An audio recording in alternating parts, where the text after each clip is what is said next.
Hello, welcome to Grassroots Champions Soccer Podcast, Season 2, Episode 8. Today on the show, winter has passed. It's becoming spring. It is spring? It is 78 degrees today, Charlie. 21st. Is that the solstice? Yeah, we're at equinox. Equinox. There we go. So, winter's over and good riddance. In youth soccer, we're talking all things ball striking. Joined by our friend Zidinho here. It says Zidane from Brazil. You could tell because he's bald. Nate and I both got haircuts recently too. You know, Nate, I realized every episode I have a different haircut and beard style. Have you noticed really that? Well. You've changed things up a lot. I like to keep you guys on your toes. What's happening in pro soccer? So pro soccer, we're finally down to the final 8 of Champions League. Some surprises in there, and then some of the major players as well. I'll have you do your predictions.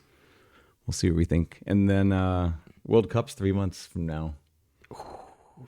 I'm looking forward to it. Close. We got our tickets. You getting the fever, the World Cup fever? You got tickets? We have our tickets. One game. We're going to try to do 2. We got 1.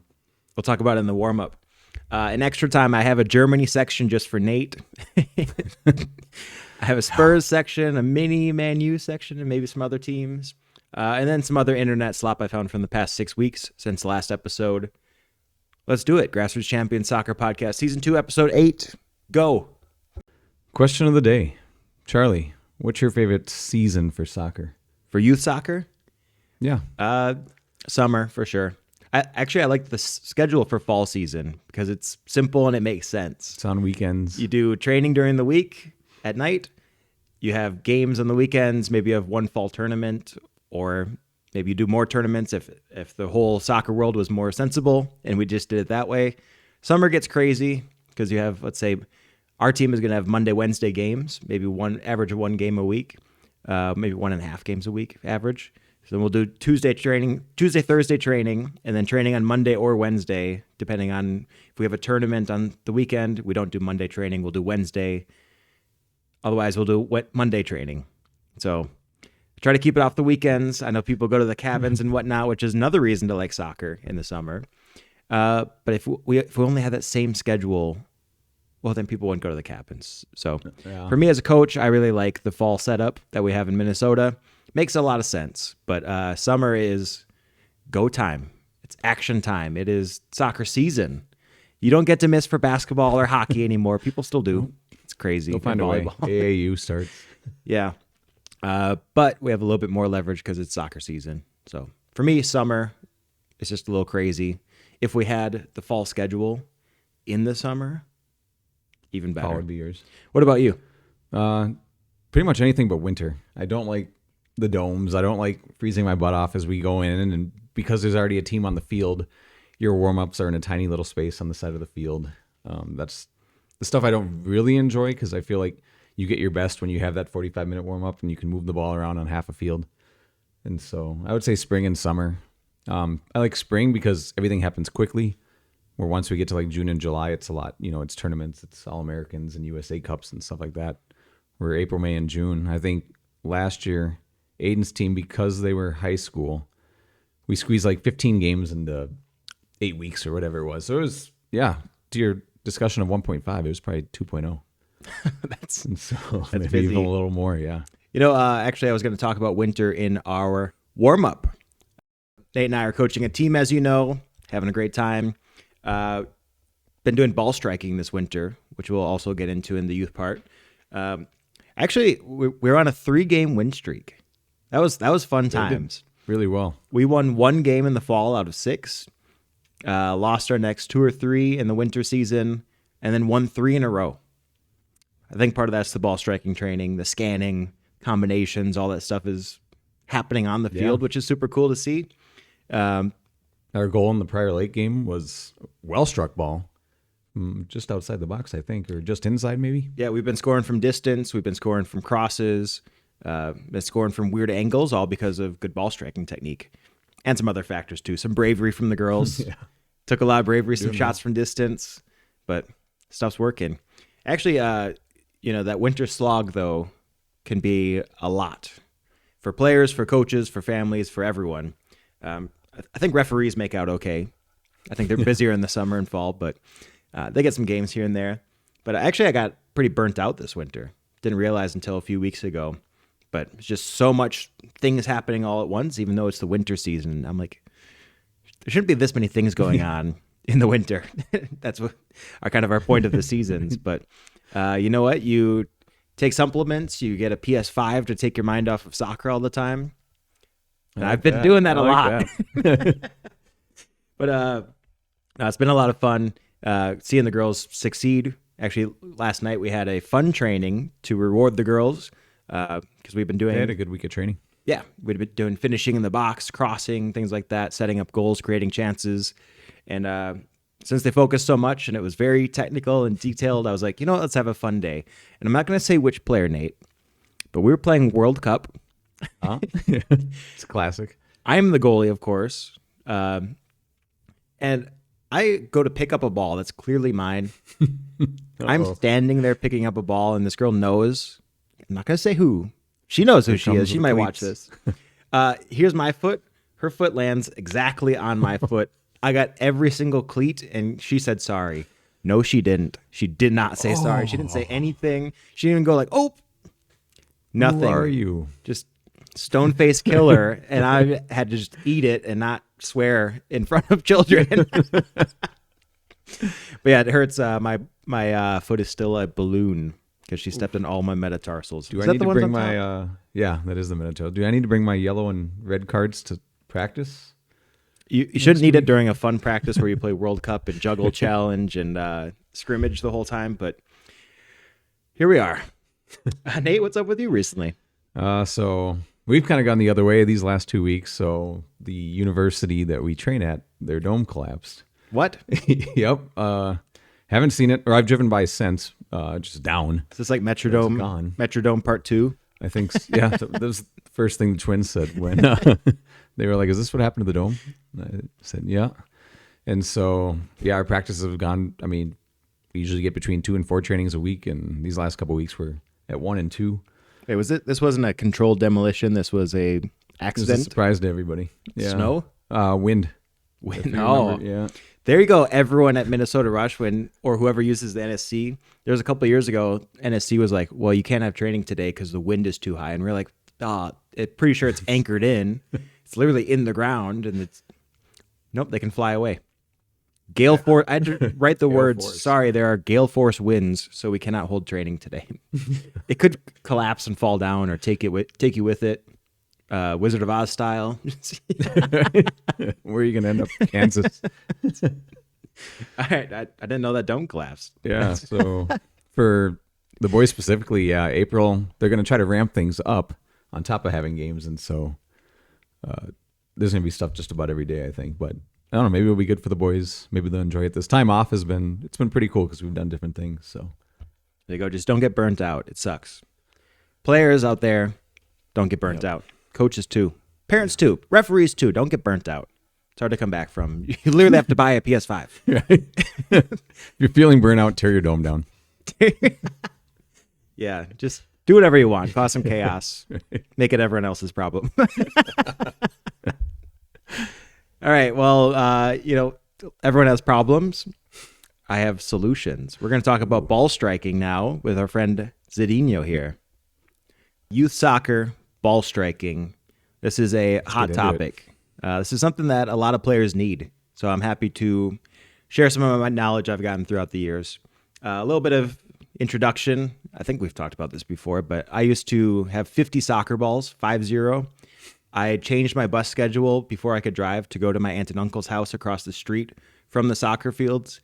I would bring all 50 balls out to those fields, usually by myself, sometimes an hour before training. Sometimes I'd go after training. Sometimes I'd do both of those. Sometimes I'd hop into a training from a different age group just because I'm there. Actually, that's how I got into coaching. One of the guys saw me there, and he's like, his name's Bob, Coach Bob Oliver. And he's like, Charlie, can you come help me? I want to do crossing. I know you guys do a lot of crossing. I don't know what activity to do. So I started coaching actually by just being out there. But, I would work on my kick all the time. I would work on my moves, but it always ended with a ball strike because that's fun. If I miss any balls, I jog or sprint sometimes to go get them. That's how I got my fitness. Kick the balls back with both feet. By the way, shooting with both feet, something you should do. But that's how I did my ball striking training when I was a teenager, because there was no one around to really give me advice that I didn't know myself already. And you do all these trainings. And I'm kicking a ball tens of thousands of times every summer, and it gets frustrating because you get to a point where you can't take yourself any further. Right? There's something missing, and that missing thing is usually technique. Right? It's not, oh, I need more leverage, I need to be taller. It's not, oh, I need bigger muscles. Technique is what makes a good ball strike. So I played in college, I played semi-pro, played club at the U of M, played MASL and all these things since then. Only when I was 23, after semi-pro, after college, then I got 2 or maybe 3 times better by going to an academy. You can maybe see it if you zoom in there. But it was a technical training academy, and really transformed me as a player. And that's where I learned some of these things. Kind of made it my own throughout the years too. But oh my gosh, well, at this academy, I'm setting things up here.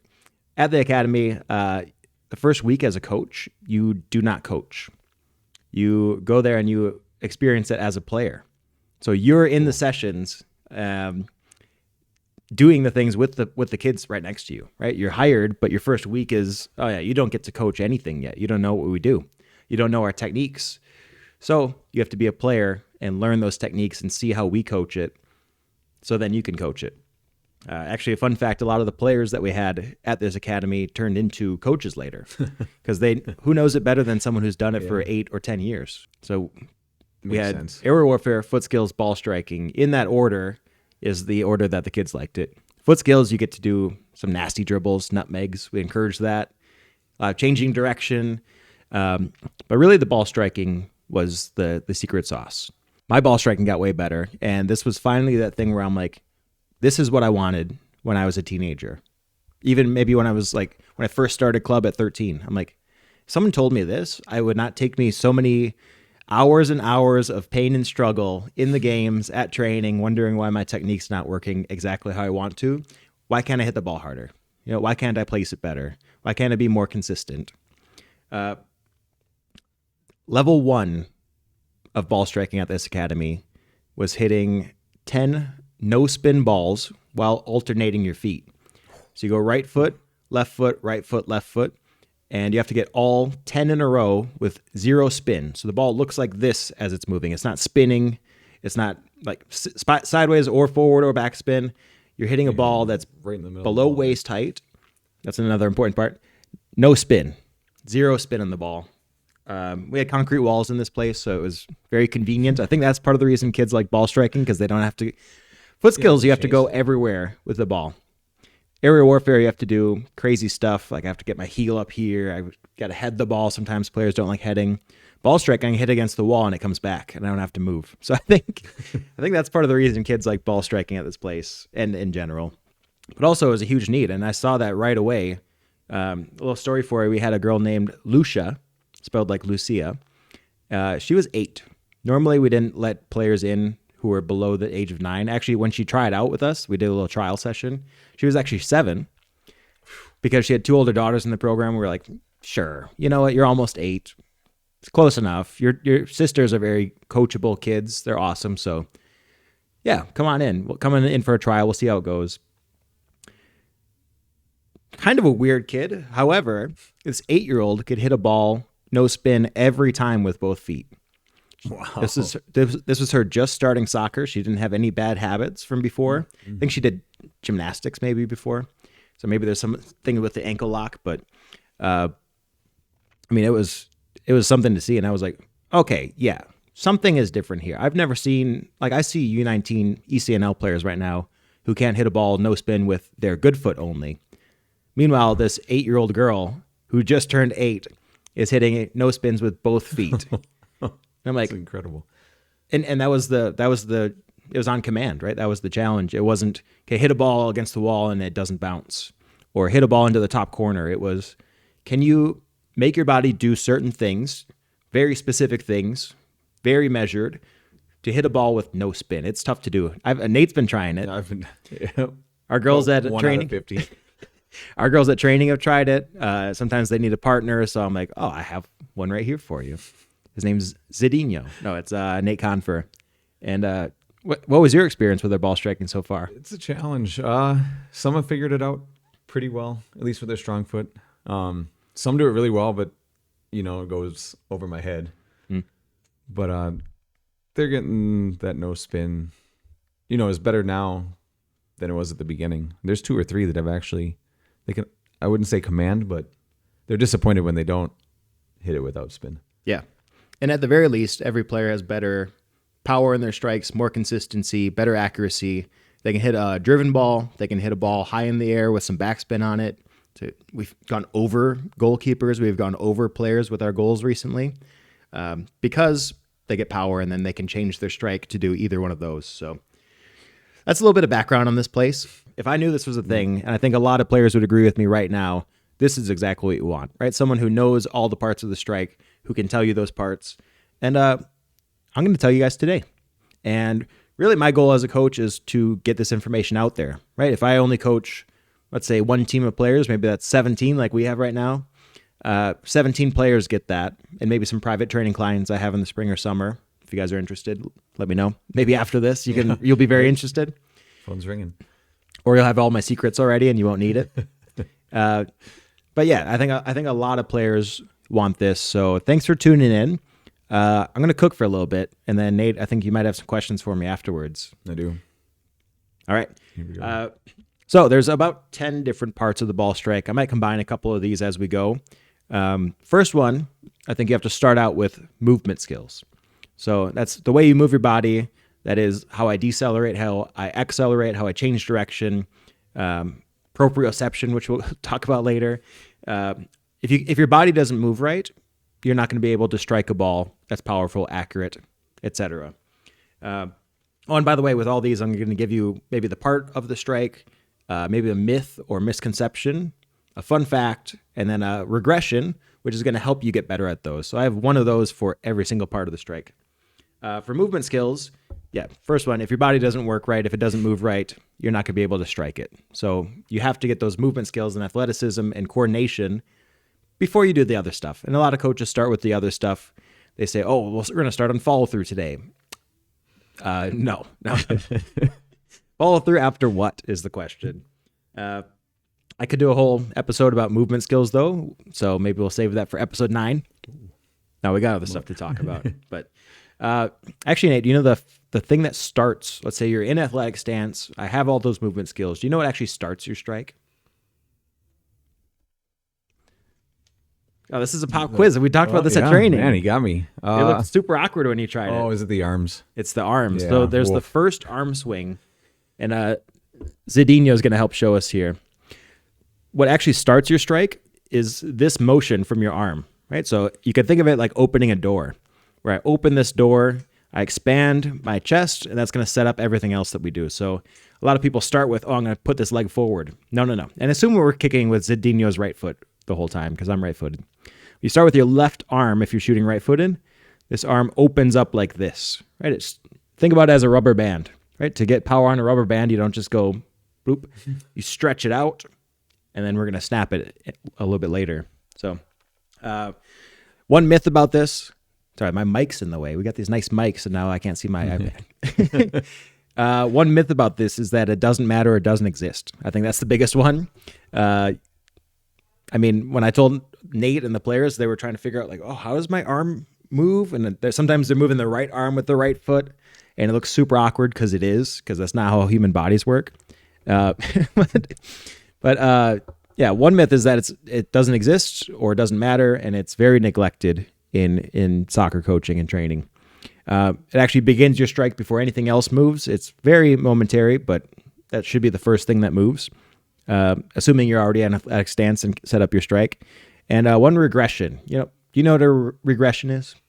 Maybe something you do that takes you one step backwards. Yeah, exactly.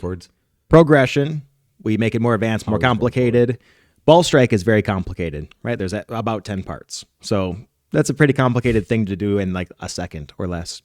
So instead of working on all that at one time, a regression would be, let's take a step back and isolate this motion or this part of the body and get really good at this, and then we'll add it back into kind of the whole mixture. Kind of like cooking, right? Well, add a little. I don't really cook, but I add some pepper. Yeah. I don't throw everything out. What happens? Little You garlic. you cook. What happens if you throw every ingredient in at the same time and try to cook it? Then I've got no clue what's about to happen. Yeah, Could taste amazing or could go straight to the trash. And my guess is ball striking would go straight to the trash, or start on fire or something. So yeah, a regression of that would be just doing that motion, right? I'm in an athletic stance. My arm opens up like this, and then I step through with my plant foot. Okay, and then maybe next time we call this looping. Looping is when I work on both sides of the body alternating. If there's something that doesn't work on my right side, if I do it on my left, there's connections made in your brain, and your brain can actually figure those out. Don't ask me the science. I'm not a biomechanics guy or anything else like that. So this is just things I learned from the streets, the soccer streets, the academy, which is not a street. Keeps it Yeah, real. just doing those, opening the rubber band, stretching it out, making sure your arm is extended back here. It's not just here. You don't just drop it afterwards, which we'll get to. But just doing, I know it's boring, right? Just walking, stepping through, open the door, step through. That would be one way to work on that motion until it becomes automatic. And that's what a big thing with the regressions is. Our goal is to make these automatic. So in a game, I'm not thinking, okay, my arm goes and then my knee does this and my ankle does this. Those things just happen because you've done them so many times. The next one, your approach or your flight. And I say flight. Do you know why I say flight? This is something a lot of coaches miss.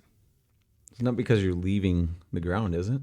Yeah, you leave the ground, but we don't want to jump up, right? We don't want our hips to go up. My hips are low in athletic stance. This guy's hips don't move very well. I think he's Zidinho. He's old.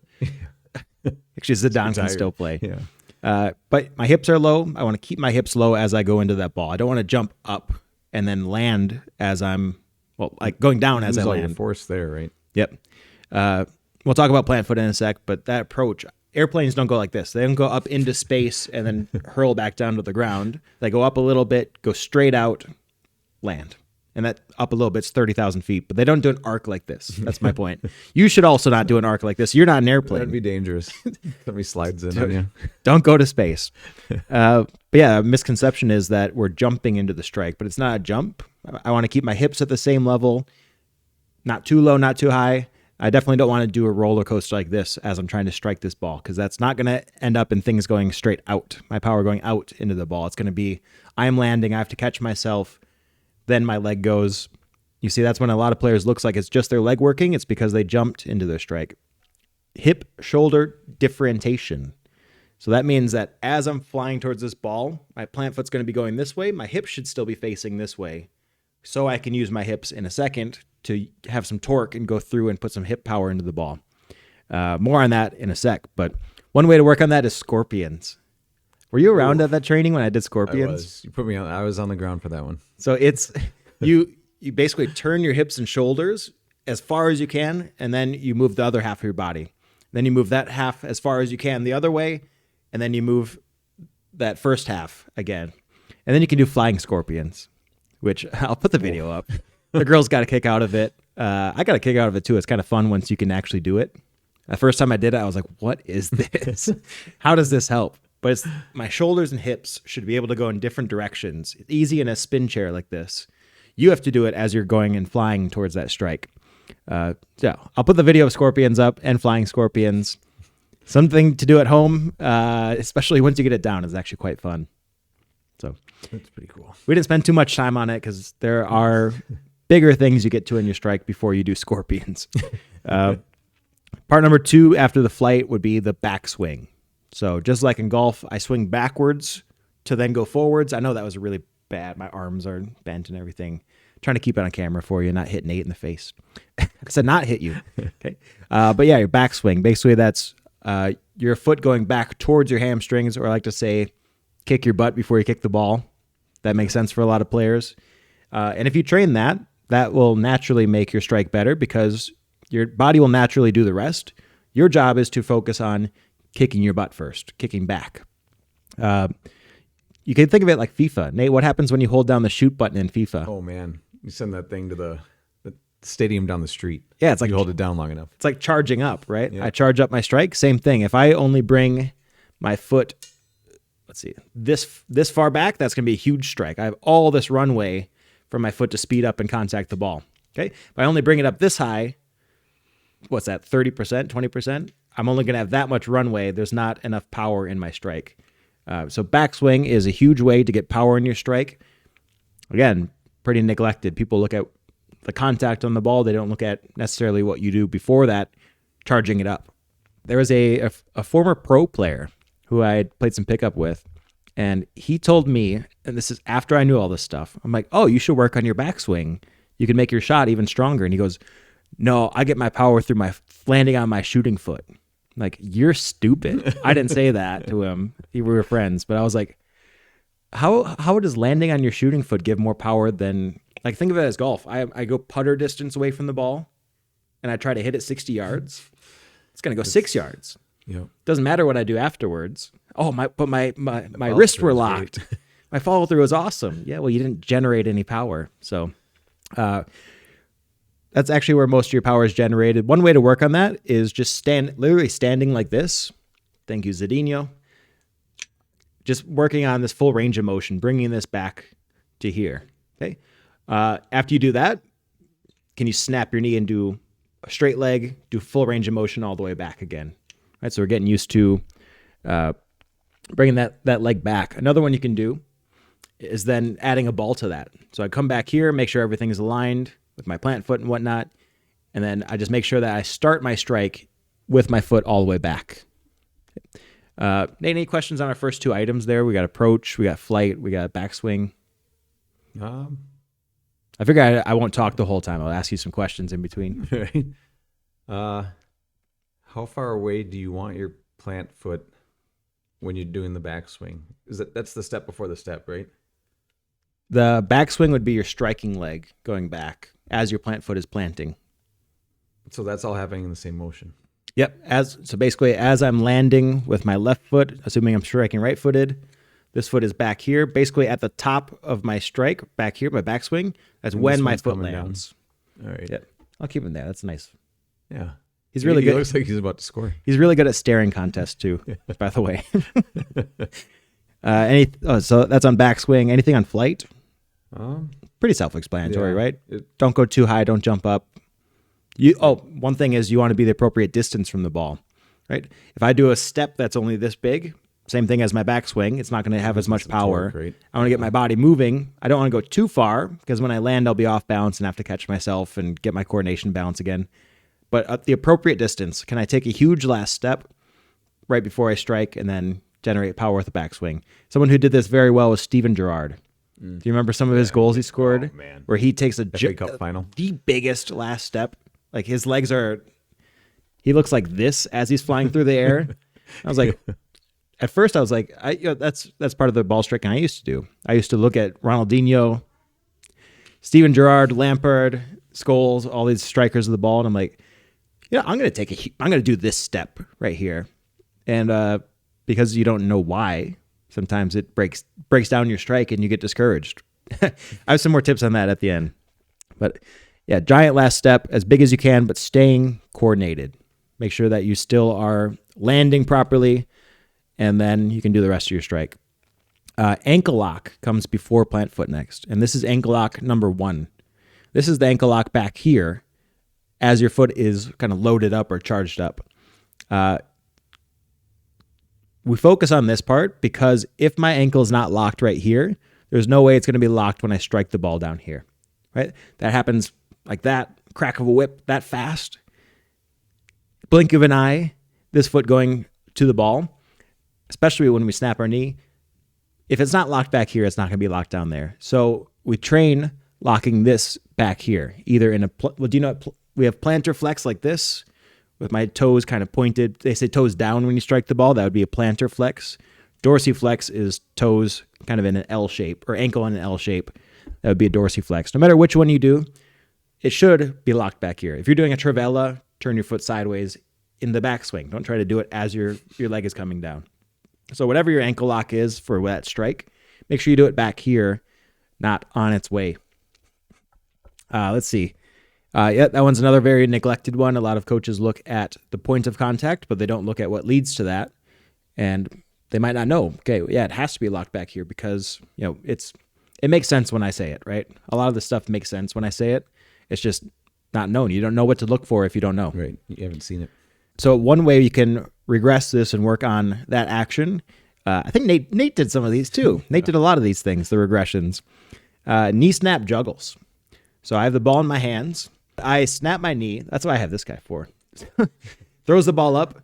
He snaps his knee like this and strikes the ball, trying to get no spin with the ball going up like this, and then hopefully catching it afterwards. Not required.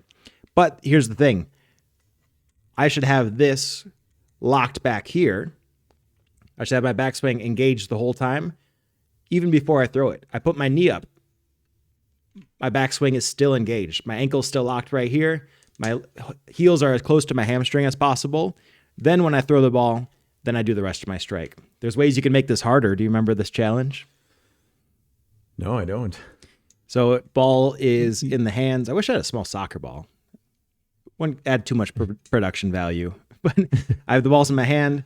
My backswing is back here. Before I do anything else, I lean forward, keeping this foot a little bit bent, or this leg bent, keeping my backswing back here. I lean forward, touch the ball to the ground, come back up, knee up, and snap. Mm-hmm. Then you can add things like that where I lean forward, touch the ground, pass the ball around the standing leg, stand up again, still with my backswing back here, go around the back, go back down around the leg. There's a bunch of challenges you could do like that.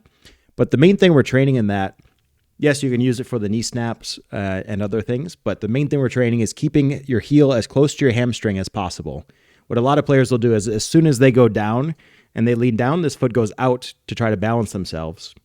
Right? It's a natural thing that you do. We try to do unnatural things with ball striking. If you did natural things, you'd suck, like I did in high school. I didn't suck, but if you do the natural things, you can only go so far. So all these regressions are very unnatural things.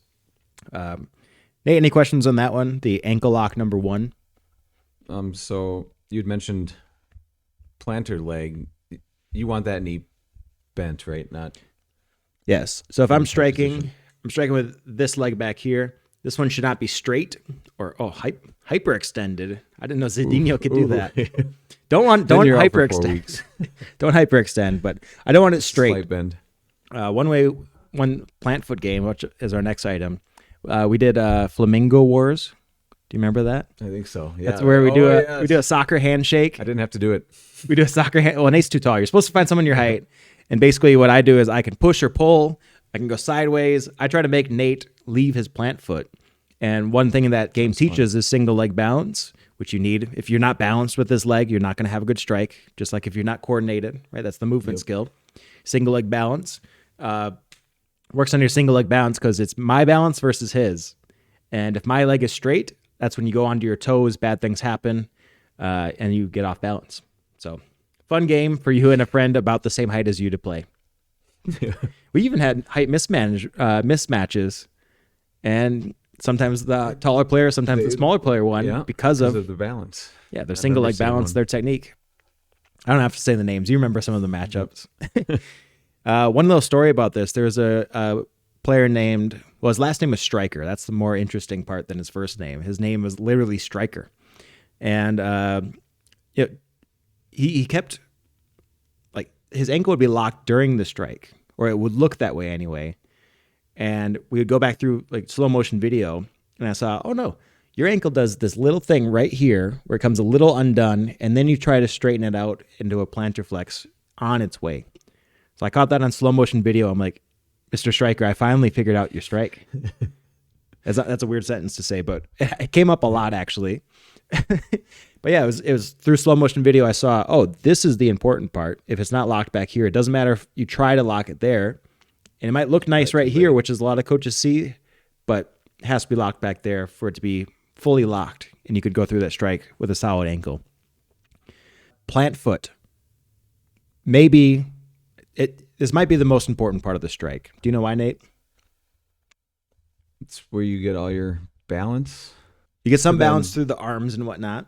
But yeah, you're balancing on that plant leg. That's your foundation. Right. And then a big part of that is with aiming. A lot of coaches think that, if Zidinho's toes are pointed towards the camera, that's where the ball goes. I'm happy to disabuse every coach of that notion because that is not the way that ball striking works. It's a nice visual cue. It's pretty simplified, but we're not here for the simple stuff, are we? The real reason that the ball goes where you want it to is because your plant foot is in the right position. That is the most important thing. One little thing to show here is, Nate, do you know how we get the ball in the air? How do we get some height on our kicks? Get underneath the ball. Yep. One part is maybe instead of a dorsiflex or plantar flex, I go with the dorsiflex. That kind of L shape with the ankle helps me scoop under the ball, and not scooping, but like chipping, whatever it is. We worked on our chip goals. Here's the thing, though. Let's say the ball is right here. See where my finger is. This is tough to show. Ball's right here. Now, what would happen if his plant foot was where it is? Right, there's the ball. Now, what's going to happen is he's going to miss the sweet spot right here, where my foot is the lowest possible it could be. Now, as it's coming to hit the ball, my foot's actually going a little up. higher, right? That's when a lot of players hit it with their toe accidentally. Sorry, Zidinho. He has to work on his double leg balance. But you missed that sweet spot, and now your foot is coming up, and you're probably going to hit more towards the middle of the ball than the bottom. So your plant foot being too far back is why sometimes the ball, when you're trying to go high, it doesn't work. If it's in the exact right spot with your toes, maybe even with the back of the ball, that's when your foot goes underneath the ball, and you can get it high. If I go with the dorsiflex, and I try to hit the ball that's right next to my plant foot, a lot of coaches get this wrong. I'm going to hit the middle of the ball because it's not that sweet spot where I can get it right under. So basically, it's like this. I wish I had a soccer ball. 2 zones right here. These are the bad places. The sweet spot is kind of right where my head is. Okay, my foot's coming down like this. If it hits right here, it's going to be in the middle of my head. My head's the ball. Okay. If it keeps coming down to the sweet spot, it hits my chin. Good things happen. And then my foot is coming up again. It's kind of like a pendulum, right? Your leg can't go on forever. It's on a pendulum. Your leg basically goes like this. It comes down, hits the sweet spot. If you miss it, it's now going up, right? So too early or too late, you're going to miss that place where you want to get under the ball. If you want to hit the center of the ball and drive it straight out, you're going to want to hit directly in the center. That's when your plant foot should be directly next to the ball. And hey, here's a question for you that not a lot of coaches know the answer to. None that I've met for sure. How far sideways does your plant foot go from the ball? So Zidinho's kicking here. Let's say the ball is where, I don't know if you can see it. Ball's right in the middle of his little stand. Mm-hmm. How do we know how far this leg should go out and land? A ball's length, maybe? Half a ball's length? Does it depend on the player? Oh. If I have a U6 player, if they go 1 ball away from it, that's a long. They're not touching the ball. No, they're gonna miss. And that's when, if they go too far this way from the ball, that's when you hit the outside left side of the ball, and it goes that direction. If I'm too close to the ball, I hit the outside over here. It starts going that way. So it does depend on the player, and it depends on your hip width. Really? Yep. So someone with huge hips, if they try to plant next to the ball, it's going to be very tough for them to get their foot in the right spot. Someone with very small hips, if they plant super far from the ball, it's going to be very tough for them to get the ball. So it depends on your hip width, which is a little part of the secret sauce there, something that you guys didn't know probably. I've seen coaches say, well, get it next to the ball. And then the players keep having these issues because it's not the right width from the ball. So there you go. Easy way to find that out is put your feet together, your striking foot right behind the ball in the center. Put your other foot at hip width. And then once you got that, just move this forward until you have either a high ball or right next to it, and that's your driven ball that stays low. So that's one tip to find out where your plant foot should most often be. Right, it's going to change depending on which angle you're running at and whatnot. That's why it doesn't matter where your toes are facing. Although I'll give a little credence to the toe thing, the toe aiming. Your hips are also kind of on a pendulum. My hip doesn't just go a straight line forever. It's going to come back around. So if my toes are facing this way, as I strike through, my hips are going to circle around it like this. That's when your ball gets dragged a different direction. Okay. Or if I'm facing this way, my hips don't rotate. That's why the ball goes straight out that way instead of directly at you, my target. You're my target. So the regression would be proprioception jumps. That's what I named them. Do you know what proprioception is? No. That is your brain's sense of body position, movement, and force. So one way to work on this would be, I have a ball. It's in the same spot. It doesn't move. I don't kick it. Remember, regression. We're not doing a full strike. I try to get at my 45-degree angle with my approach. I fly at the ball. You can add the arm swing and knee snap or the back swing, ankle lock, all that once you get good at this stuff. But for now, just jump and try to land in the same spot next to the ball. So here's my ball. Got to get away from Zidinho. We're not used to having a guest so close. Ball's right here. Can I get my foot to land in the same spot every time? Every time I go back maybe a different distance, can I get it to go directly next to the ball? And proprioception basically means the appropriate amount of force that my body's putting into my jump so I can land in the same spot every time.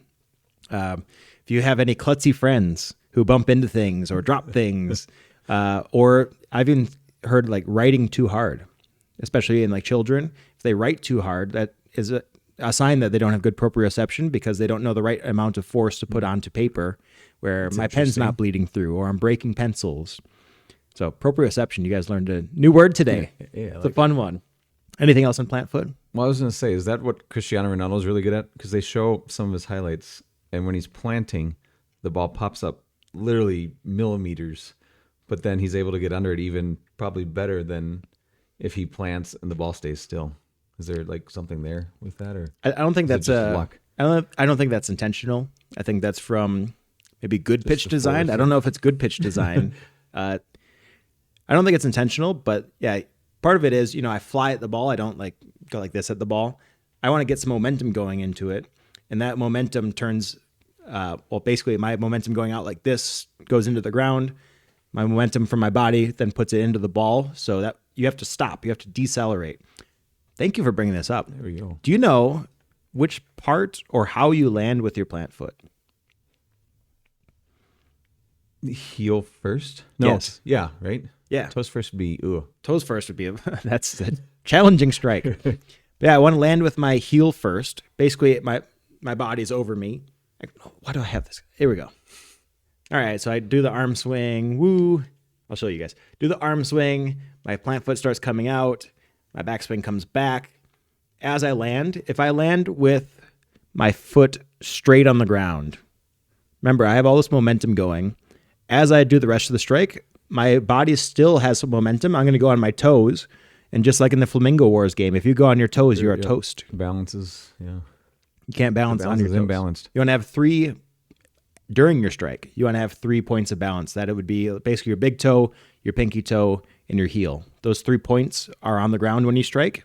You're going to have a good foundation, especially with a bent plant leg, slightly bent. So, yeah, your question brought that out. Thank you. Nice. Any other ones for plant foot? No, that's my favorite part of the ball striking manifesto, but let's move on to the next one. All right. Next one, arm swing number 2. Remember we did the arm swing to come out like this? Oh, we have to snap the rubber band too. So you can see, great arm swing right here. I'd say your shooting arm doesn't have to do much. That's mostly there just for kind of balance, keeping your body balanced this direction. My arm swing, though, my coach described it like this. Imagine that you're trying to swat a fly on your other hip. So my arm comes out like this. Can I go? Remember, I did this big action to open it up. Once it gets here, you'll find there's a part where your shoulder doesn't really let your arm go farther back unless you go under like this and collapse your shoulder, which you should not do, right? My arm goes out like this. It should come back across directly towards my hip. Question is, do we know why that is? Why does this motion right here have to happen as I strike with my right foot? My left arm goes across like this as this foot comes through. Do you know why that is, Nate? Does that get balanced through the follow through? Yes. You know who didn't know that? Uh-oh. Minnesota United coaches about, 11 years ago? So it was, I think, last season of MASL when they turned into Minnesota United. I saw them doing a clinic. One of the Coleman brothers was out there. He was ripping his arm across. And the coach, I know his name. I won't say his name. But he's like, coaches. I'm not going to do the accent either. He said, Don't give him away. He asked the coaches, do you know why his arm comes across? And everyone was kind of, we don't want to say a question wrong in front of a Minnesota United coach. There's like 30 of us there. And he goes, to get power. And I was like, bogus. No, what does this do to get me power with my foot that's going into the ball? Nothing. It's not doing anything. The ball's gone by the time.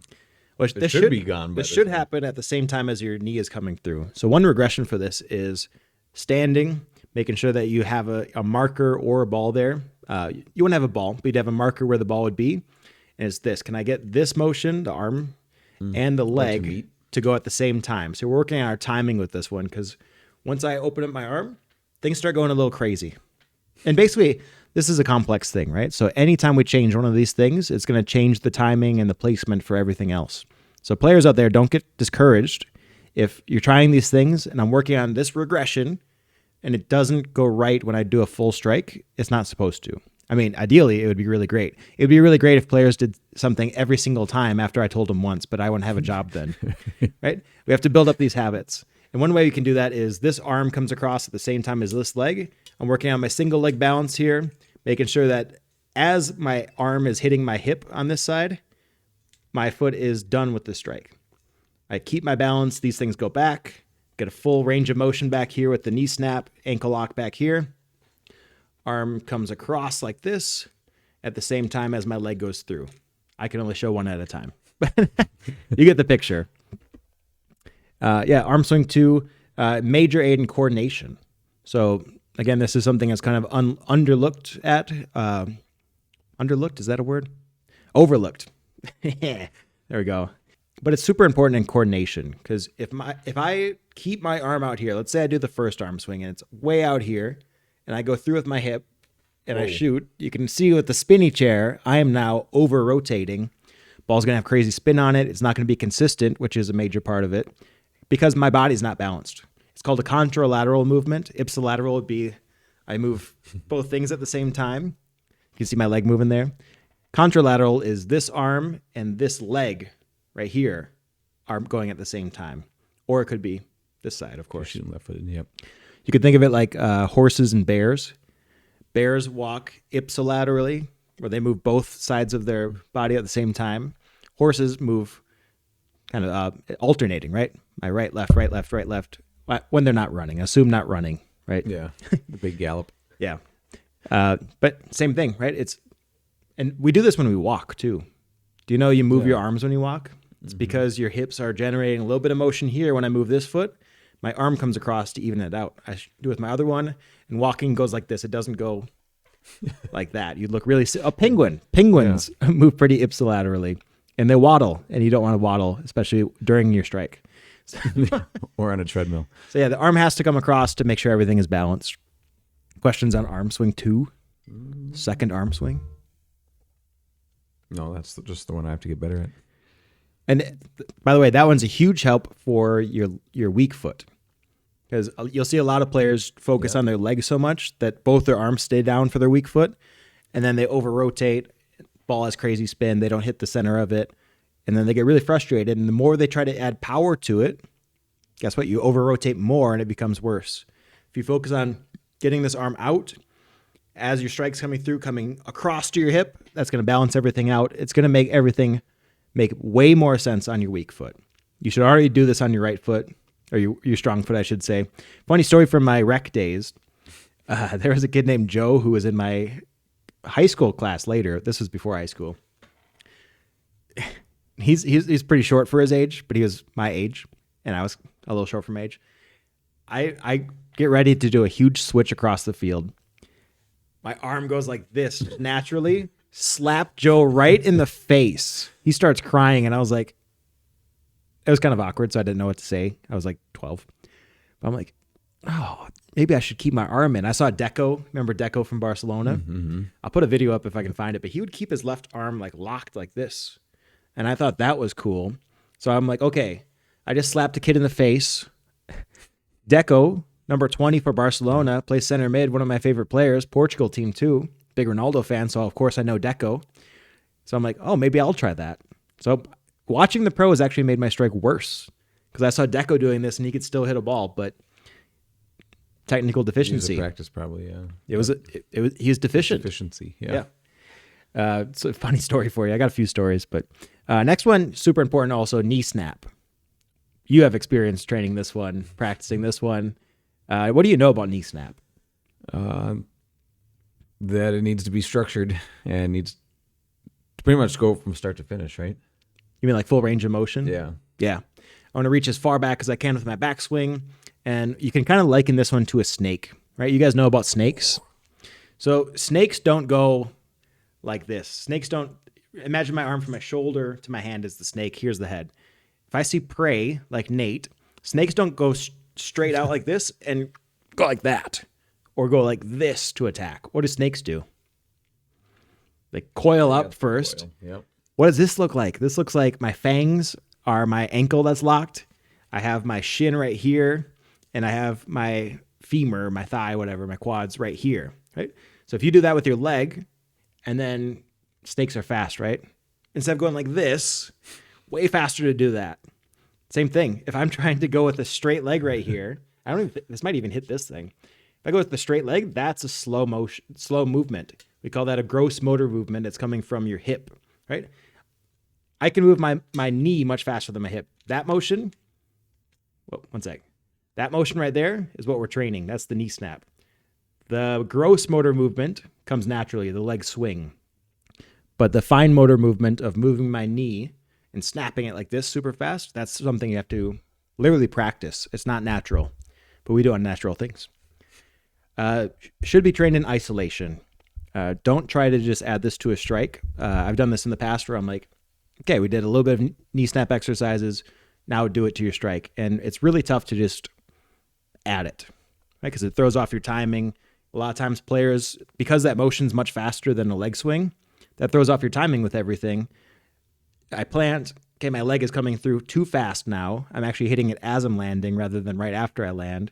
You start hitting different parts of the ball because it's faster than your big clumsy leg swing. So it should be trained very, very much in isolation, and then you can add it to your strike once it becomes automatic, right? The more that we do those knee snaps, whether I'm just standing and snapping my knee, like I showed before, where Zidou, can't say Zizou, right? Yeah, That's no. his real name. I'm just isolating this motion where only this is moving. Your thigh should not move at all. We add a ball to this. Toe should probably be down. Add a ball to this, and now I'm snapping and hitting a ball. One thing that's going to happen here, if you don't have, let's say your plant leg is bent a little bit, and this is actually a really good thing to show with this guy. If I try to snap right here, I'm going to hit the ground. You see that? Mm-hmm. And that's what everyone will do. Seen a couple of those. Yeah.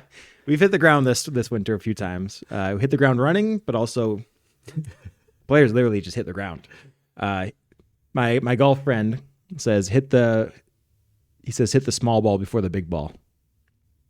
The big ball being the earth. No. And I know that might be controversial for a few of you out there. Earth is round. Way to fix that, especially as you're training, is moving this knee forward. Once you break the plane of the other knee, see how it goes past? Now I can snap and I'm clear. It's kind of hard to show.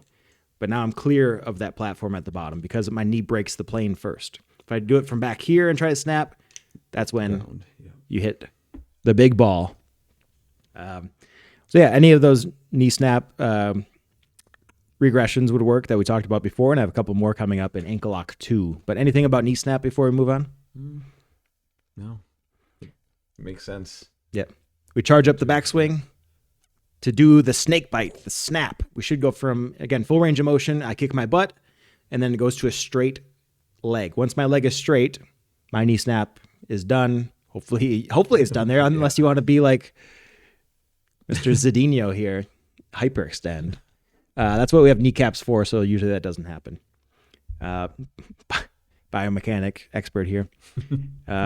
Ankle lock number 2. This is the one a lot of coaches put a huge focus on and neglect everything else. So, or they'll say plant foot and ankle lock. Ankle now.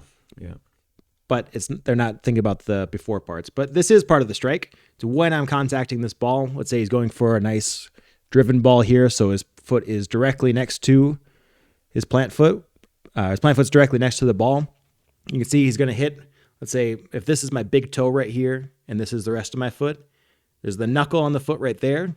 You have a second knuckle that's like the big part of, like, just below your ankle. That's a huge bone. Those are the two hardest parts of your foot. So this is a freebie for you guys. I didn't even have this written down. Stop saying hit it with your laces. Stop it.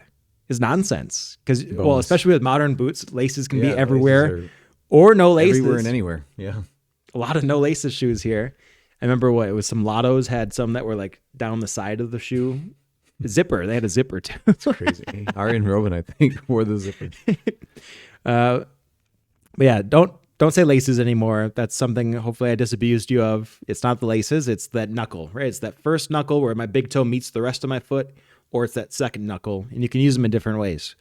Yeah, I got another story for you. I was playing U16 soccer, playing up a year or two, and then the U19 coach at our club said, he was the varsity coach at the time too, so I'm like, I'll do anything to impress Stan. I mentioned him in our first episode. One of the coaches I really look up to, and part of it was because he was an expert. He taught me some of this stuff. But I'm playing in a tournament. You're 15, playing U19. The varsity coach is there. You want to make an impression. He already told me, like, beginning of the year, I wasn't aggressive enough. Ball comes to me, top of the box. What am I doing? You got to go for it. Yeah. I'm like, Stan's watching. He told me to be aggressive. Well, watch this. I go up and strike a ball. This kid slide tackles me at the same time. We hit the ball at the same time. I get up and I'm like, oh, I shouldn't have done that. I should have done something smarter. Instantly, my foot really hurts. Oh, I guess it's the contact of hitting the ball at the same time. I went to the doctor, and basically they told me by hitting the ball so many times on my right first knuckle, where your toe meets the rest of the foot, the main part of the foot, by hitting it so many times there, my body had a response to build up calcium in that spot to protect the bones and everything underneath, the ligaments and whatnot. It built up a layer of calcium on top of my knuckle. Don't be like 15-year-old Charlie Zubel. Rest when you need to.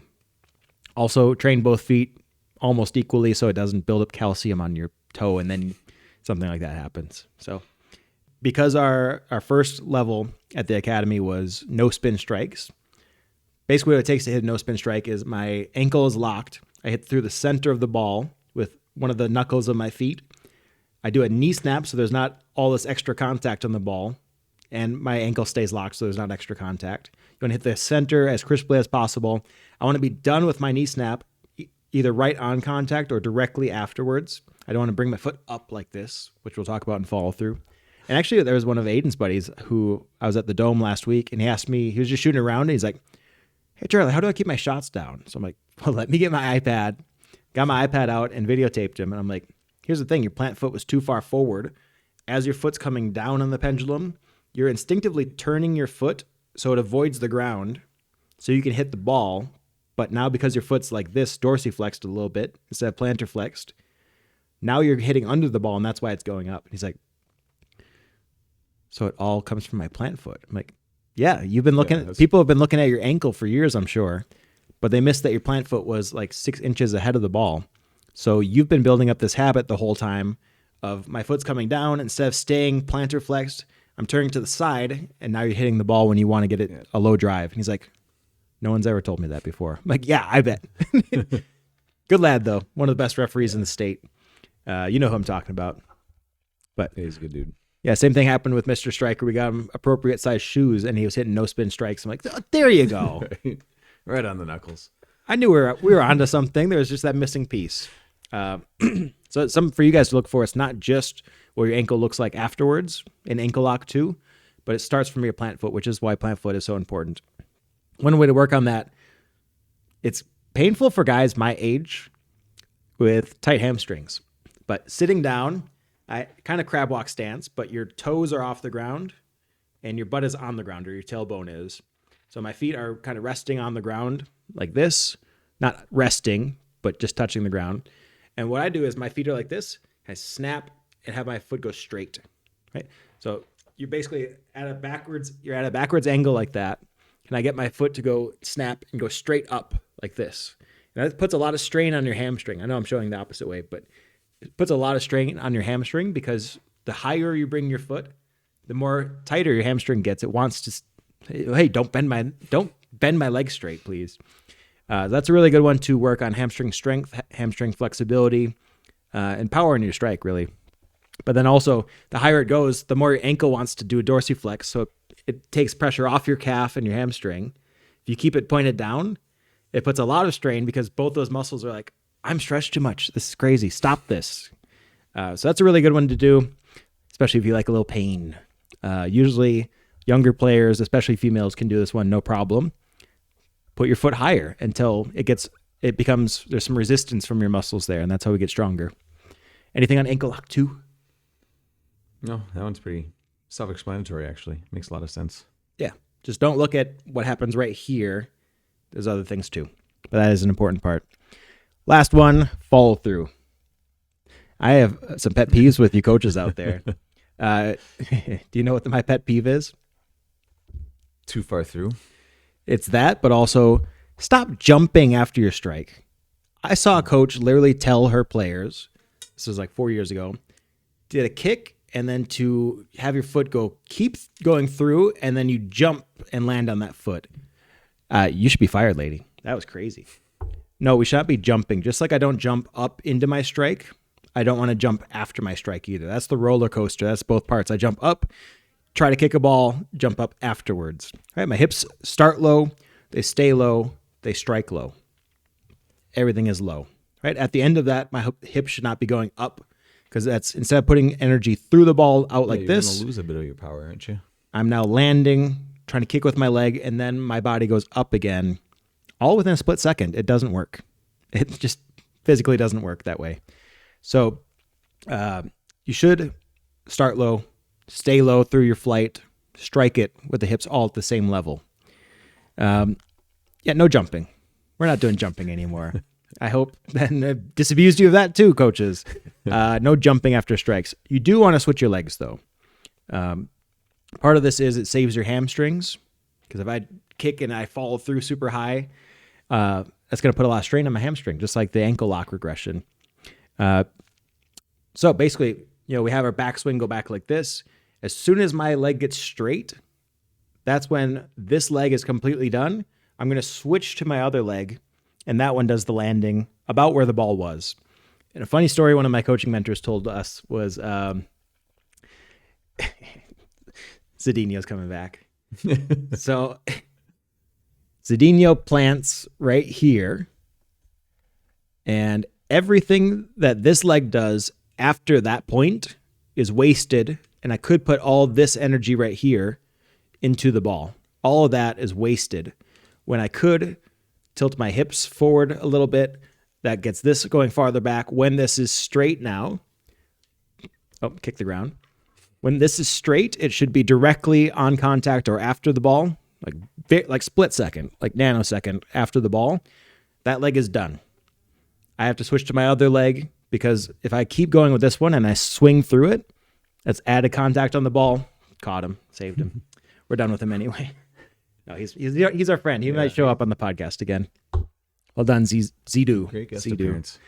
Yeah, one of our best. Yeah, didn't much to say, but yeah, some good examples. Really good mechanics though. Yeah, you do switch your feet. Just don't jump up to switch your feet. As soon as this one snaps, it should be close to the ground. I just switch feet. I don't jump and then land on the other one. So when coaches say land on the shooting foot, kind of correct. But, wait, I wasn't done with him. Welcome back, Zidu.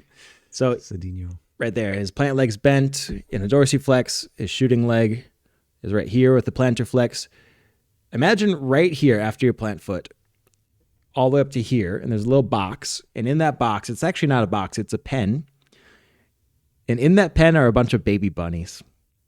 Oh, jeez. This is a shocking metaphor. Yeah, where are we going? Something for whatever it is for kids. He said, okay, as we're training this, he's like, okay, if I jump and I land like this, I'm stepping on the little bunnies and killing them. It's awful. So one of the ways you can do this is, a regression would be standing, doing your snap, or just snapping with your knee to start, if that's where you are, and then you can add the other parts later and then do a full strike. But snapping, once my leg is straight, switching and landing where the ball was. Then when you start adding the other parts, you're naturally going to want to have this leg come through and land. Oh, that's you can use dogs too, puppies. Oh, the puppy just lost a leg. Oh, puppy lost an ear. Yeah. Kind of brutal, but guess what? Kids didn't go past the ball because they didn't want to destroy the puppies or bunnies. So don't kill bunnies. Don't kill puppies. Land on the shooting foot, yes. Just switch your feet. Don't jump. Land where the ball was. That makes sure that all of your energy that you just created with all the other things we're doing is now going through the ball, not staying in your body or going past the ball. Any questions on that? That was my question. What was? The premium landing spot to get the most torque onto the ball. Yeah, because you imagine this. If I build up all this momentum with my body, I strike the ball here and my body keeps going, well, that's energy I could put in the ball. Right? Same thing. Yeah. It's not just your leg going through. If your whole body has some energy, don't keep it. Don't be selfish. Right? Give it to the ball. So most of your energy is being released in the follow through, right? Yeah. As soon as my leg gets straight, basically my whole motion of my body should be done. All I have to do now is switch feet where I am. Don't overcomplicate. Much. Yeah. Don't overdo the follow through. You look very silly when you're jumping around like that. Roller coaster clown. Don't do that. Oh, and then the other thing about landing on my shooting foot, some people say it's for accuracy or whatever. It can help with that because my hips aren't over rotating. I'm switching my feet. Mm-hmm. So it does help with accuracy. But also, if I land on my shooting foot, let's say you're a striker. Who's on your back, by the way? Oh, one of the best technical players of our generation. Paul Pogba. Yeah. Dabs and all kinds of fun stuff. He did a couple of them. I don't know the dances. Yeah, you got to be ready to move afterwards. Let's say I'm a striker or I'm Paul Pogba. I go for a strike and I just shoot and my leg keeps going through and I'm staying on my plant leg. I can't move after that. Right? I have to really put my other foot all the way back where it was and now I'm ready to move. Instead, if I land on my shooting foot, I can continue running after that. And maybe you can react opportunities or rebounds. Let's say I get blocked by a Zidinho right here, comes right back to me. I don't have to put this foot down and then go. This is part of the movement skills we worked on. I don't have to put my foot back down. I'm already in the action. I'm already ready to move again. So strikers, don't jump. Land and switch feet on your shooting foot. Be ready to move. Get that next ball. I got maybe one more story about this. There's a coach, Max. I feel like we're still good buddies. I haven't seen him. I think he moved away. But Max's first week at the academy, he's a player. It's ball striking week. And we're like, all right, do a no spin strike. He's like, what, dude? I can't do that. And then he looks to his left and right, and there's 10-year-olds doing it right next to him.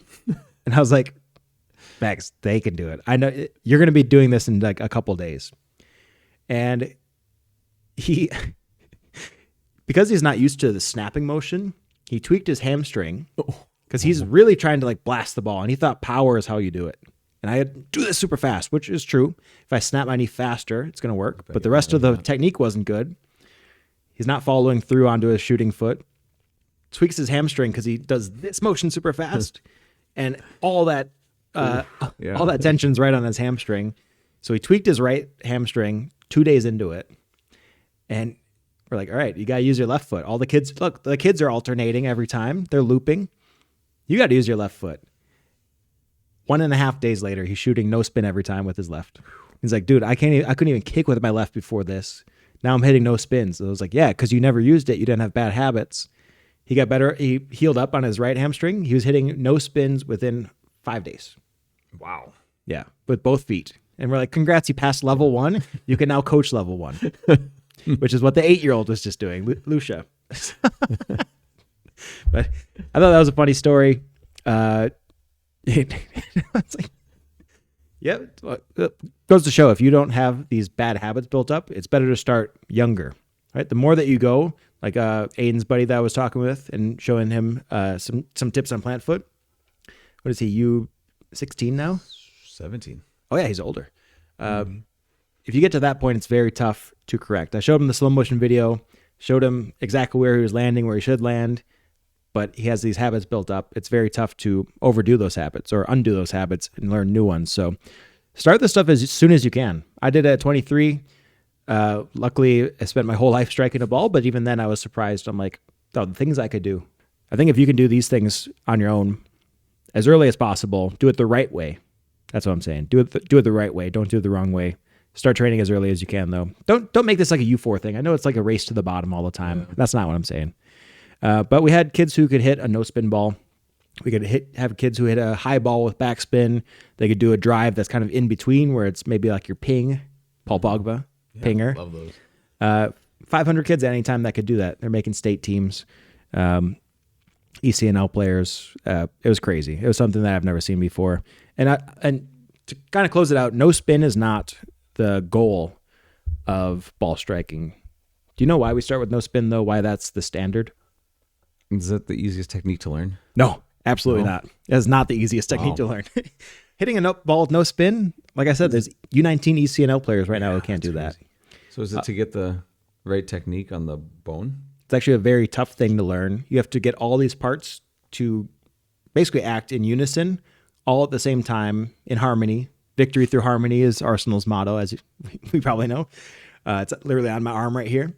But with all those things working together, I got this ball to be hit perfectly in the middle with power.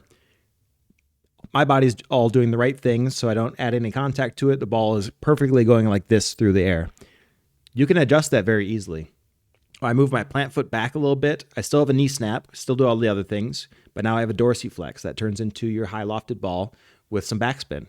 Right? If I want to do more of a mid drive or a ping, I put my plant foot a little bit farther out. Now I'm coming at it more of this angle rather than straight up and down. It's not exactly straight up and down, but now it's more of a horizontal angle. I'm hitting through the middle of the ball, and that ball is going to go more of that ping action straight out to maybe 60 yards, whatever player I'm trying to hit, but just above head height. So because we can do no spin and do this very, very specific thing and have the ball do a very specific thing or kind of nothing at the same time, right? Just that's going to be our thumbnail for the video. Because we can do this, we can adjust it in very simple ways, but you have all those mechanics built up. And having no spin, it's like, okay, coach looks at a player and they hit a ball and it goes into the goal and you say, oh, good strike. But was it a good strike? Did it go exactly where they wanted it to? Did they want it to go bottom corner, but they hit it top corner and it looked cool, but it had a bunch of spin? Maybe it was slow through the air. A no spin ball means that you can do this specific thing and it looks a certain way. It was knee height, no bounce before it hits a wall 22 yards away with no spin.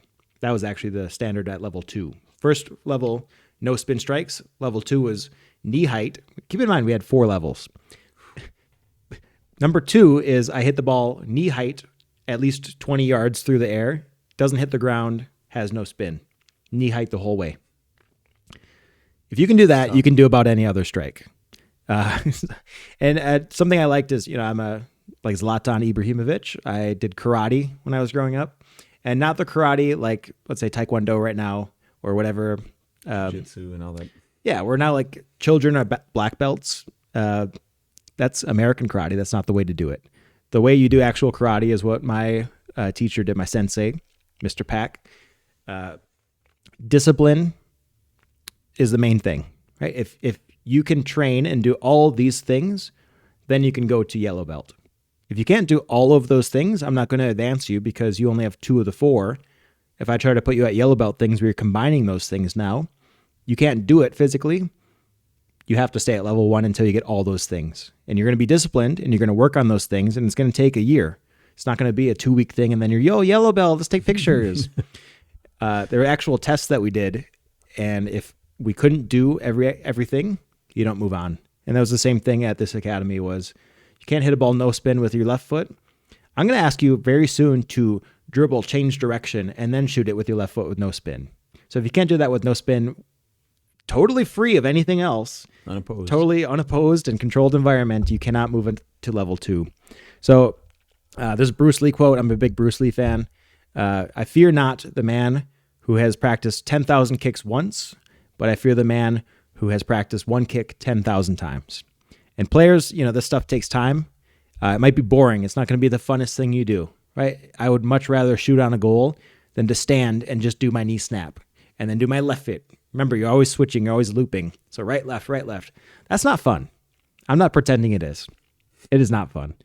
But what's fun is what you get from it. And the best things, the most valuable things in life are valuable because they require investment, risk, determination, consistency, all those things. And those things aren't always fun. And most people won't do it, which is why those valuable things are valuable, because most people won't do it to get that. So put in the work, do these things. If you have any questions, let me know. Ask me. I'm excited for this stuff to get out there. Private training clients have gotten a big benefit from it. Now it's out there for you guys to know. So if you have any questions, let me know. I'm happy to talk more about it. I'm out of breath, though, so we're going to go into pro soccer. Nate, thanks for sticking through that. Great questions, and we're going to keep our girls getting better at ball striking, too. It's a process. Yeah, it's a process, but they're doing it. Yep. It's tough to do this stuff at team training. There's only so many hours, and it seems like a lot, but we did like 1 month of driven strikes. We did a couple weeks of the high ball with backspin. And then everything else will have to be woven into everything, right? But now they know the coaching points. It's, hey, lock your ankle. Oh, yeah, I should have locked my ankle. Hey, your plant foot was in the wrong spot. That's why I went that way. Oh, yeah. Or we've been doing hot reviews. Hot review is Nate does something. I say, Nate, hot review. And he asks himself the question, what, if anything, would I do differently next time? And I think we're now at the point where if I say, player, hot review, player goes, oh, my plant foot was off. Okay, continue. Yeah. Let's do the next one. All right, pro soccer. We're done with youth soccer. Nate, take it away. All right, guys. So Champions League round of 16 done. I think our predictions went pretty well. They did. Yeah. Pretty sure we got every single one right because we agreed on every single one, right? Yeah. Something like that anyway. Yeah, I remember there's maybe like a toss-up one. Is it Bodo?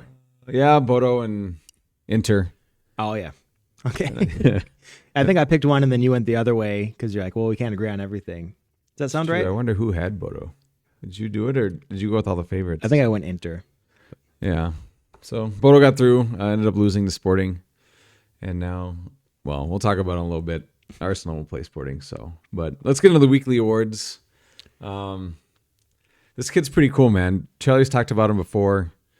I hadn't had a chance to see him. I don't watch Carabao Cup action. And so, but Arsenal has this, at the time, 15-year-old. Now they have a 16-year-old. And I believe he just set the record for youngest Premier League goal scorer of all time. That is correct. I was witness to that game. So player of the week is Max Dauman. He's Go on, Maxi. Arteta subbed him in, and I'm thinking, oh, this is like cute.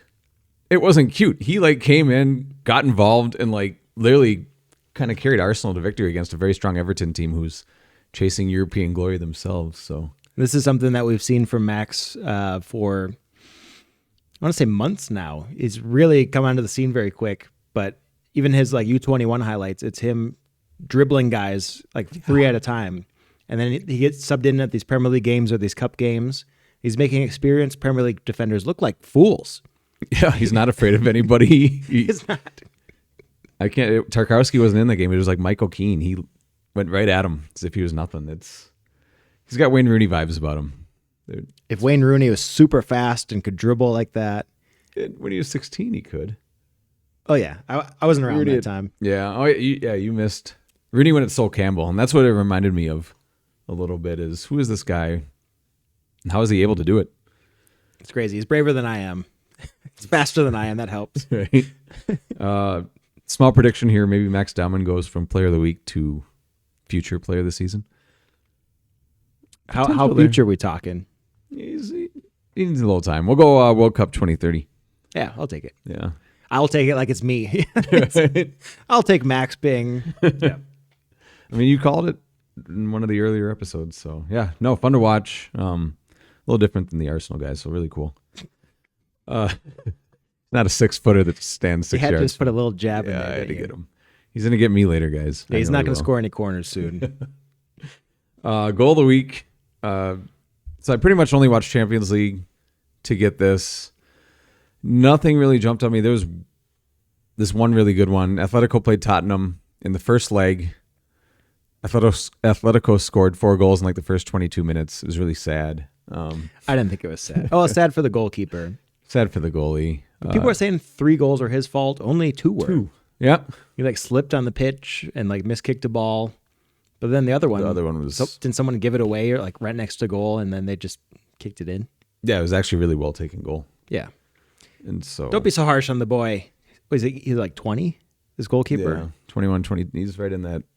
Oh yeah, and then the coach just puts him in for like only this game after not playing. Like any game. Champions League first round match in Spain against a top 3 club over there. It's a coaching no.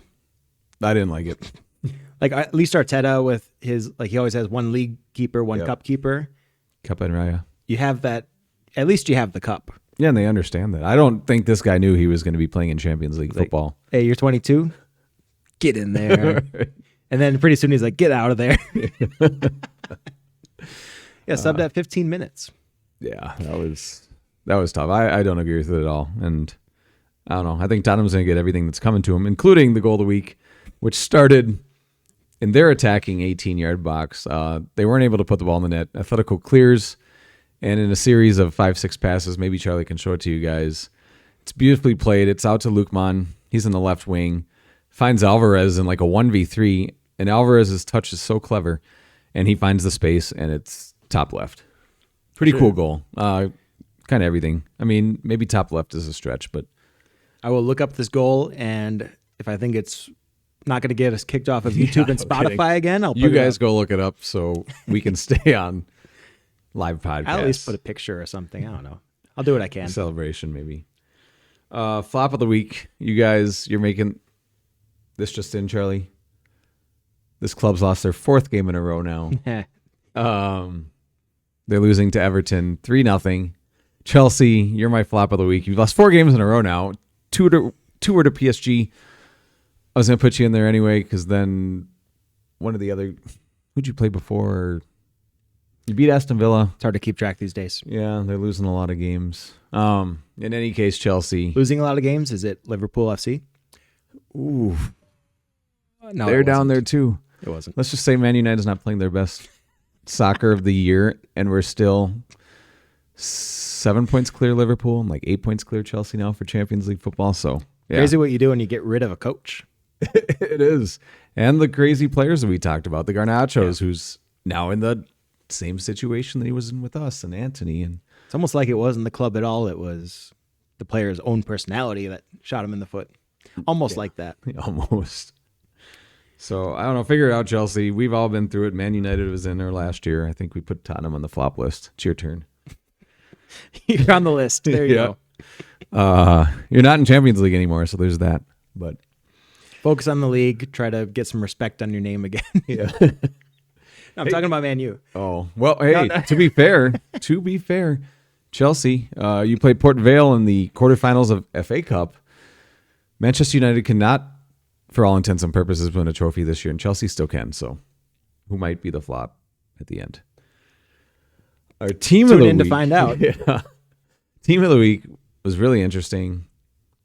Barcelona, Newcastle tied. I'm going to call it the St. James, 1-1. 40 minutes into the game at the Camp Nou, Newcastle was tied with Barcelona 2-2. And then I think he's my age. Kieran Trippier, bless his heart, fouled somebody in the box. It was terrible. Everybody's upset. And then it just unraveled, and Barcelona scored 5 goals within like 45 minutes. Just crazy. They ended up winning the tie 8-3. And so team of the week was pretty easy. Barcelona, that was a really impressive stretch. I'm looking forward to I'm not saying it's going to happen, but I'm looking forward to, if it does happen, a Barcelona-Arsenal semifinal Champions League tie. I think that's pretty likely. Remember, he didn't say it. Remember that trick? Didn't say it. We got predictions coming up here any second. Before we get into those, games to watch for the week. You know how we like to do that. Charlie, it's going to be a little different this week. There's 2 weeks of no club football. Whether it's Champions League, FA Cup. I think FA Cup's what we're coming back to. Carabao Cup final tomorrow. We do have another round of games. You guys will have already seen them probably. You will have already seen Arsenal lift the trophy, 1 of 4 this year. We'll see. Eyes emoji. Anything could happen. Yeah, hey, I want them to do it. I don't want either club to win the quadruple, and I don't think City can anymore. So we'll give Arsenal this one. They're probably going to win the league.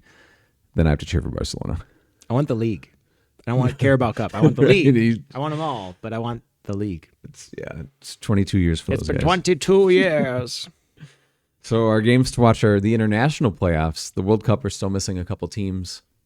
The 4 that I'm most excited about, we're going to start with Italy and Northern Ireland. Can you explain missing teams? We're not missing We're teams. not missing teams. They just Where are they? Where's Norway? they haven't invited themselves yet. Norway's in. But it's a playoff, right? Yeah, we have UEFA's doing playoffs. CONCACAF has a playoff. CONMEBOL has a. I don't know if I'm saying that right. CONMEBOL, yeah. South Americans. Still a few more teams from there that need to come in. Because we only get to see the European playoffs here in the U.S. We won't talk about that. I'm going to pick 4 of those 8 matches. The first one, Italy versus Northern Ireland. I picked this one because the Italians were giants. They should be giants. They have 25 players that are all playing in Serie A. Calafiori. Yep. Premier League, Donnarumma. Donnarumma. Italy needs to be in this World Cup. Yeah, tomorrow. 2 guys. Hopefully they don't get hurt. Don't say that. You're jinxing it. No, I don't. Sorry. Northern Ireland, if you get through, you're welcome. That should be a fun one, though. Northern Ireland squeaked in at the end. Wait, so we're predicting who's going to win? Let's do it. Italy. I will also take Italy. If everybody's fit and healthy, there's no reason they shouldn't. Calafiori. They have a lot of good players. They do. It's Italy, guys. Yeah, Sandro Tonali. The Premier League's figured it out. There's a few good guys over there. The second one's interesting. Czechia against the Republic of Ireland. A little different. One used to be a republic, I guess, or they just changed the name. Yeah, Czechia used to be the Czech Republic. Now they're back into their 19th century terminology. One of the first things I learned about Petr Cech is he's from there. Is that right? Yep. I was like, did they name the country after him? And I saw how it's spelled. I'm like, well, that was dumb. Yeah. Of course not. They didn't let him. He took out the Z. Charlie, a little obscure, but who are your thoughts on who's going to win that one? Wait, Czechia and who? Republic of Ireland. So, Ooh, I go Ireland. all right, I like that. I'll go Czechia. We got to disagree on one of them. Are we going to agree on the other ones? I think, yeah, for sure. Okay. The third one, Turkey versus Romania. Turkey. Yeah, it's pretty clear. I can name one Turkish player, Güler, Arda, right? Yep. You can name 2, just don't steal them. Yildiz. Yep. Yeah, that's the only reason I know that guy at all is because Nate tells me I can't take him, and it's not me. It's Andrea Berta, and he's coming for him. So, Yeah. there's no stopping the unstoppable force. You'd love him because he's a left winger that would probably replace your favorite Arsenal player, Gabriel Martinelli. Yes, get him out. So, no, we can't have that happen. Give him to Spurs when they go down. He's got the quality for the second division. Does he? Okay, moving on. And then finally, another game you should watch. Denmark, kind of an underrated side. I thought they should have qualified automatically. They got some good players. They'll be playing North Macedonia. Wait, you mean like Wayne Gretzky says, North Macadamia? Yeah, I almost did. You had the tongue in there, and I would choose not macadamia. no pretty cookies solid here. choice here. Yeah, taking Denmark. And then these teams still aren't guaranteed. With Sweden and Ukraine, and Slovakia has somebody, and there's some other ones. Only 4 more teams from Europe are going to make it, and so all those ones plus Sweden, 8 more. Ukraine. Yep, Sweden plays Ukraine, but it's not being televised. I don't know why, so I didn't pick it. So they can rig it. Yeah, probably. We'll see you soon, Ukraine. Sweden. I'm going for Sweden. Yeah. Zinchenko cannot be seen on television again. Not on my TV. Not after what he did. At Arsenal, he's just letting goals in. He's Good passer, just can't defend. just doing all right now. All right, so leading into this, I want to talk about some players that you guys may or may not know. I picked 1 or 2 world-class players, and then I also picked, I wouldn't say obscure, but definitely guys who should make their nation's 20, is it 26 now? I think 3 so. goalies, Sounds right. and then 23 field players. And if anyone knows obscure pro players, it's Nate. It's crazy. I see a guy have 1 good game, and I'm like, it's the next stud. It's the next one. Buy him. Right? Stay away, And Arsenal. Usually it's worked. I'll start with my first one, who it really worked for. I got a chance to watch this guy at Reading, and he was very raw. He's a winger. And now he's at Bayern Munich, and he's actually probably on the short list for the Ballon d'Or, but it's Michael Olise. Oh, he's at Reading? He was at Reading. Okay. You got to start somewhere. right? And then Crystal Palace of all teams came in for him. So his pathway's been very strange, but now he's one of the world's best players. We obviously know Ousmane Dembele and Kylian Mbappe, but Olise should be the third cog in that front three, and very dangerous. Early favorites for France. The Confers are trying their best to maybe get to a France World Cup match. We'll see. They have at least one nice kit. I'm not sure if I see both, but is that the blue, like the like kind the of light, the royal blue? Yeah, like a light teal. That one. Yeah, with like gold. Oh, that's away, I think. Oh yeah, that was nice. No, Adidas is crushing it. You guys? No, they're not. They did Spain very dirty. Oh no, the Spain one looks like ridiculous. Way to lead into Spain. Well, first, you guys, you have to do it on your own because this podcast is going to run very long today. But go take a look at those jerseys. Spain's is another one who I think most of you all probably know now, but because of the club he plays for, maybe you kind of casuals don't. But he's necessary for Spain if they're going to want to win the World Cup, and that's Nico Williams, the winger from Athletic Bilbao. Okay. I know you you've say he's seen necessary? him. He's necessary to win. The right side is Lamine Yamal, who's obviously very fantastic. I think teams have to shift that way. And so the left wing side is Nico Williams. And so if he has a good tournament, Spain could also be one of the favorites. Checks out to me. Our next one, let's start with obscure now. He's a left back on Frankfurt. He's come out of nowhere. I didn't know who he was. And copy his backup before he moved. Leverkusen, but pretty well done. Not I get too it wrong bad. Every time. This is Nathaniel Brown, a German player. Braun? Brown, actually. So I think maybe second generation German. Okay. All right. But stop asking questions. We'll say he's Frankfurt's Calafiori. And so I think for those of you that watch Arsenal, now you kind of know what he is. He likes to roam the field. Does fashion shoots. These parts I don't know.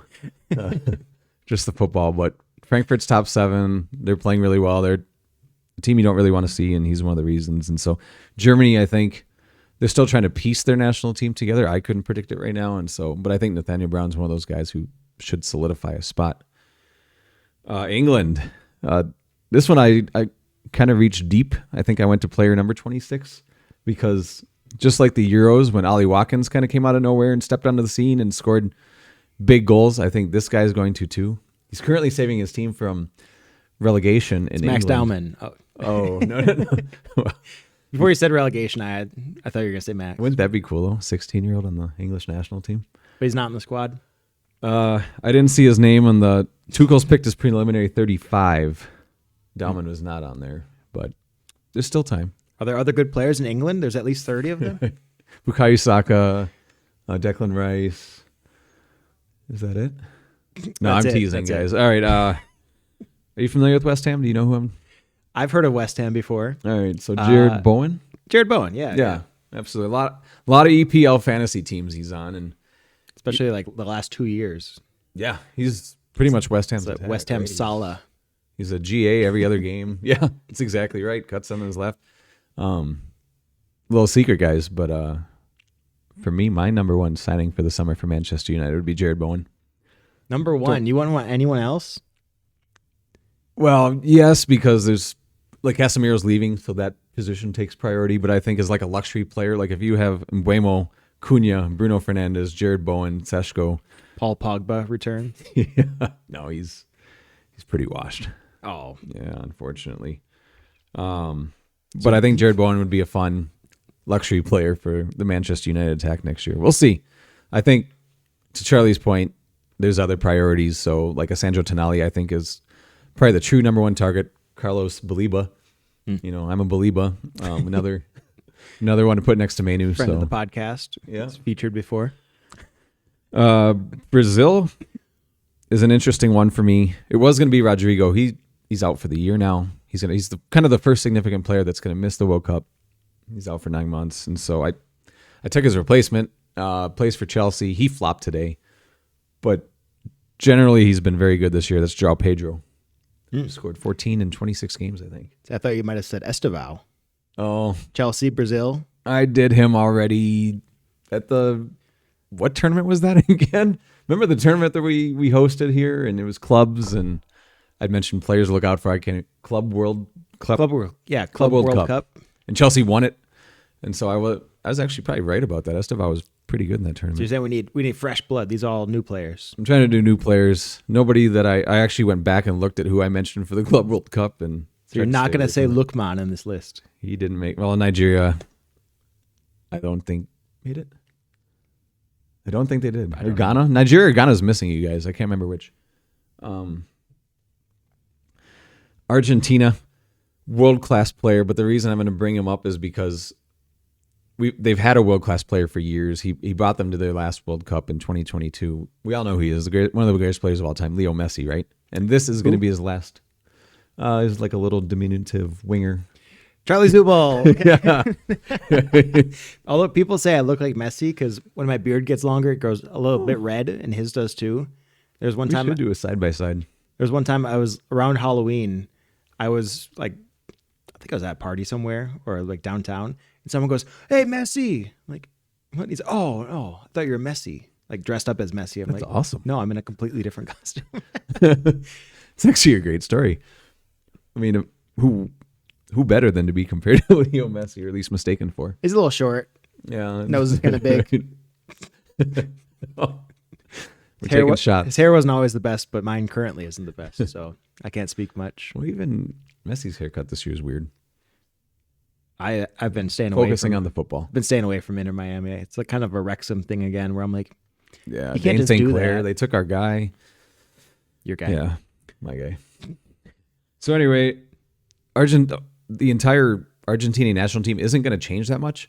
Here's the problem: they're all 4 years older. So like Emiliano Martinez, Leo Messi, Angel Di Maria, and the annoying guy from now he's on Inter Miami. The annoying guy from at the time Atletico Madrid, Rodrigo de Paul. Yeah, they're all in their mid to late 30s, and so I'm asking for. I brought this up to the boys today. I said he's a top 5 striker in the world. And they didn't know who I was talking about. Did you say from Argentina? Yep. And then they thought it was Lautaro Martinez. Alvarez. Yes, thank you. Guys, go watch this stuff. Go watch the goal of the week. Julian Alvarez it's Haaland, it's Mbappe, sure. It's Harry Kane, yes. Right after that list, guys, it's Julian Alvarez. He's been freaking fantastic, and Barcelona wants him to replace Robert Lewandowski. So he, for a while there, he was in Haaland's shadow at City and didn't get a bunch of time, or he played at 10. But is it more of a natural 9 though? Natural, yeah. But better than Morata. I think we can leave it at better than Morata, guys. Better than Lukaku, better than Heskey.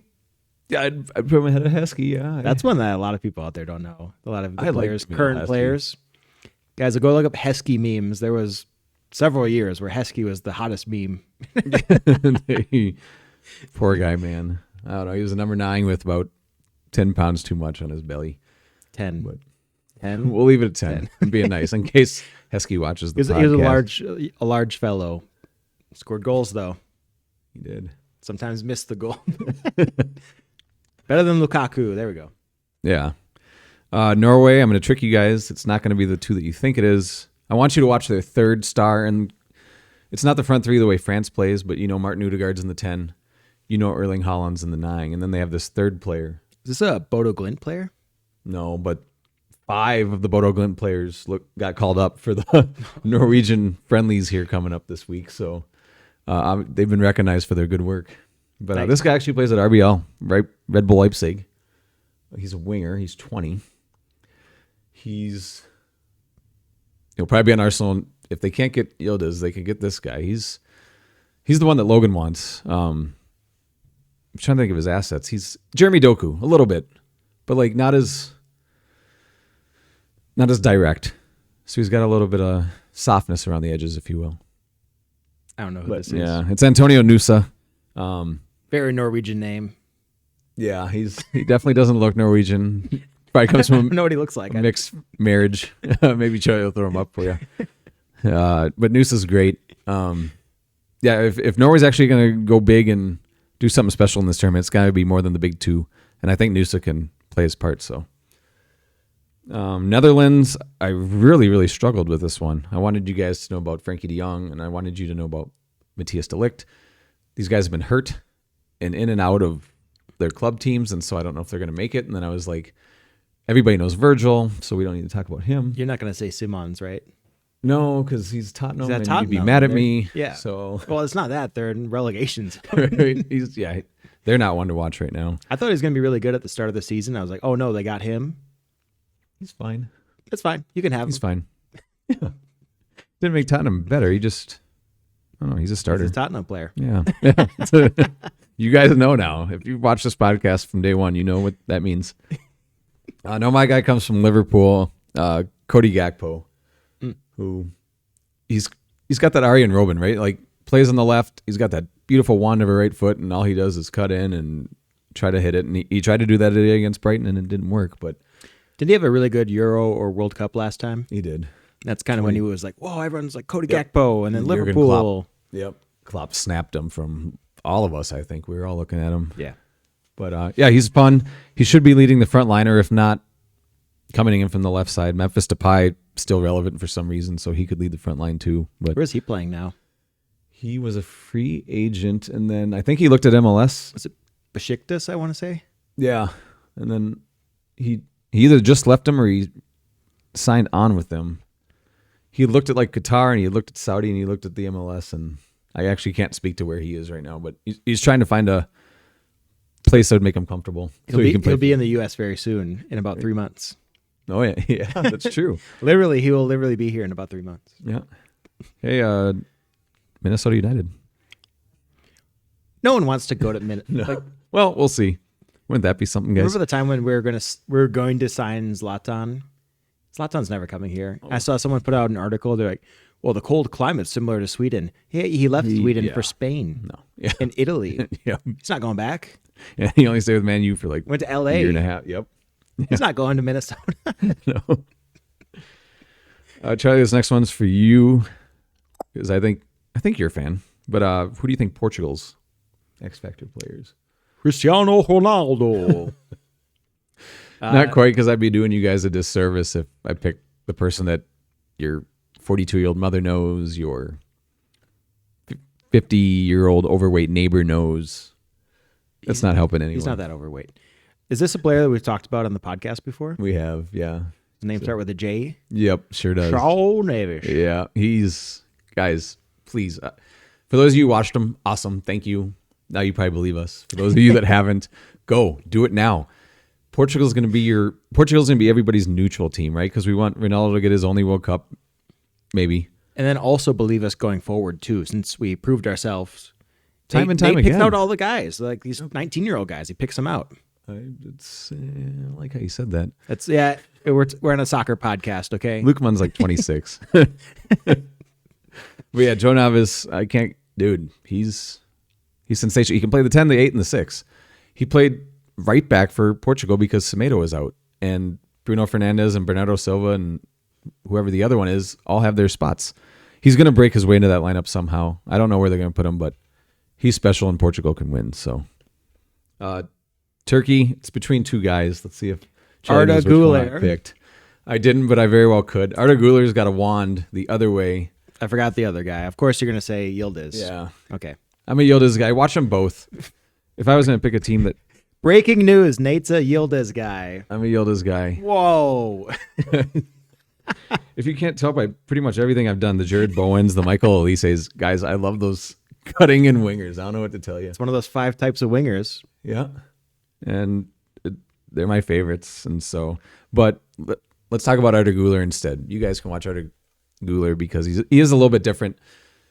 He's a winger that looks for the pass instead of beating a man. It's really cool. It's made Madrid's at their best when Arda Güler's playing, which is awesome to say because all you casuals probably think it's Vinicius, it's Kylian Mbappe, I'm missing Jude Bellingham. Sorry, buddy.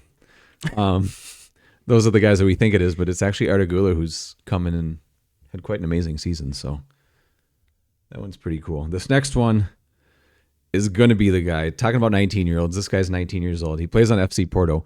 I didn't know who he was like in November. And I got Paramount Plus so we could watch FC Porto. My 16-year-old. Yeah, Aiden knows him, right? Yeah. But we kind of like learned him together, and I think he's still kind of trying to figure out who he is. The reason I wore my Paul Pogba jersey today is because this player that I'm about to mention is a blend of Declan Rice, Paul Pogba, and Michael Ballack. So he's a central midfielder. I think I got that right. Yep. Okay. He's like a deep 8, I would say, is maybe the best way to put it. Some might call that a 6. Yeah, but he scores goals and gets assists. It's like a 7.5.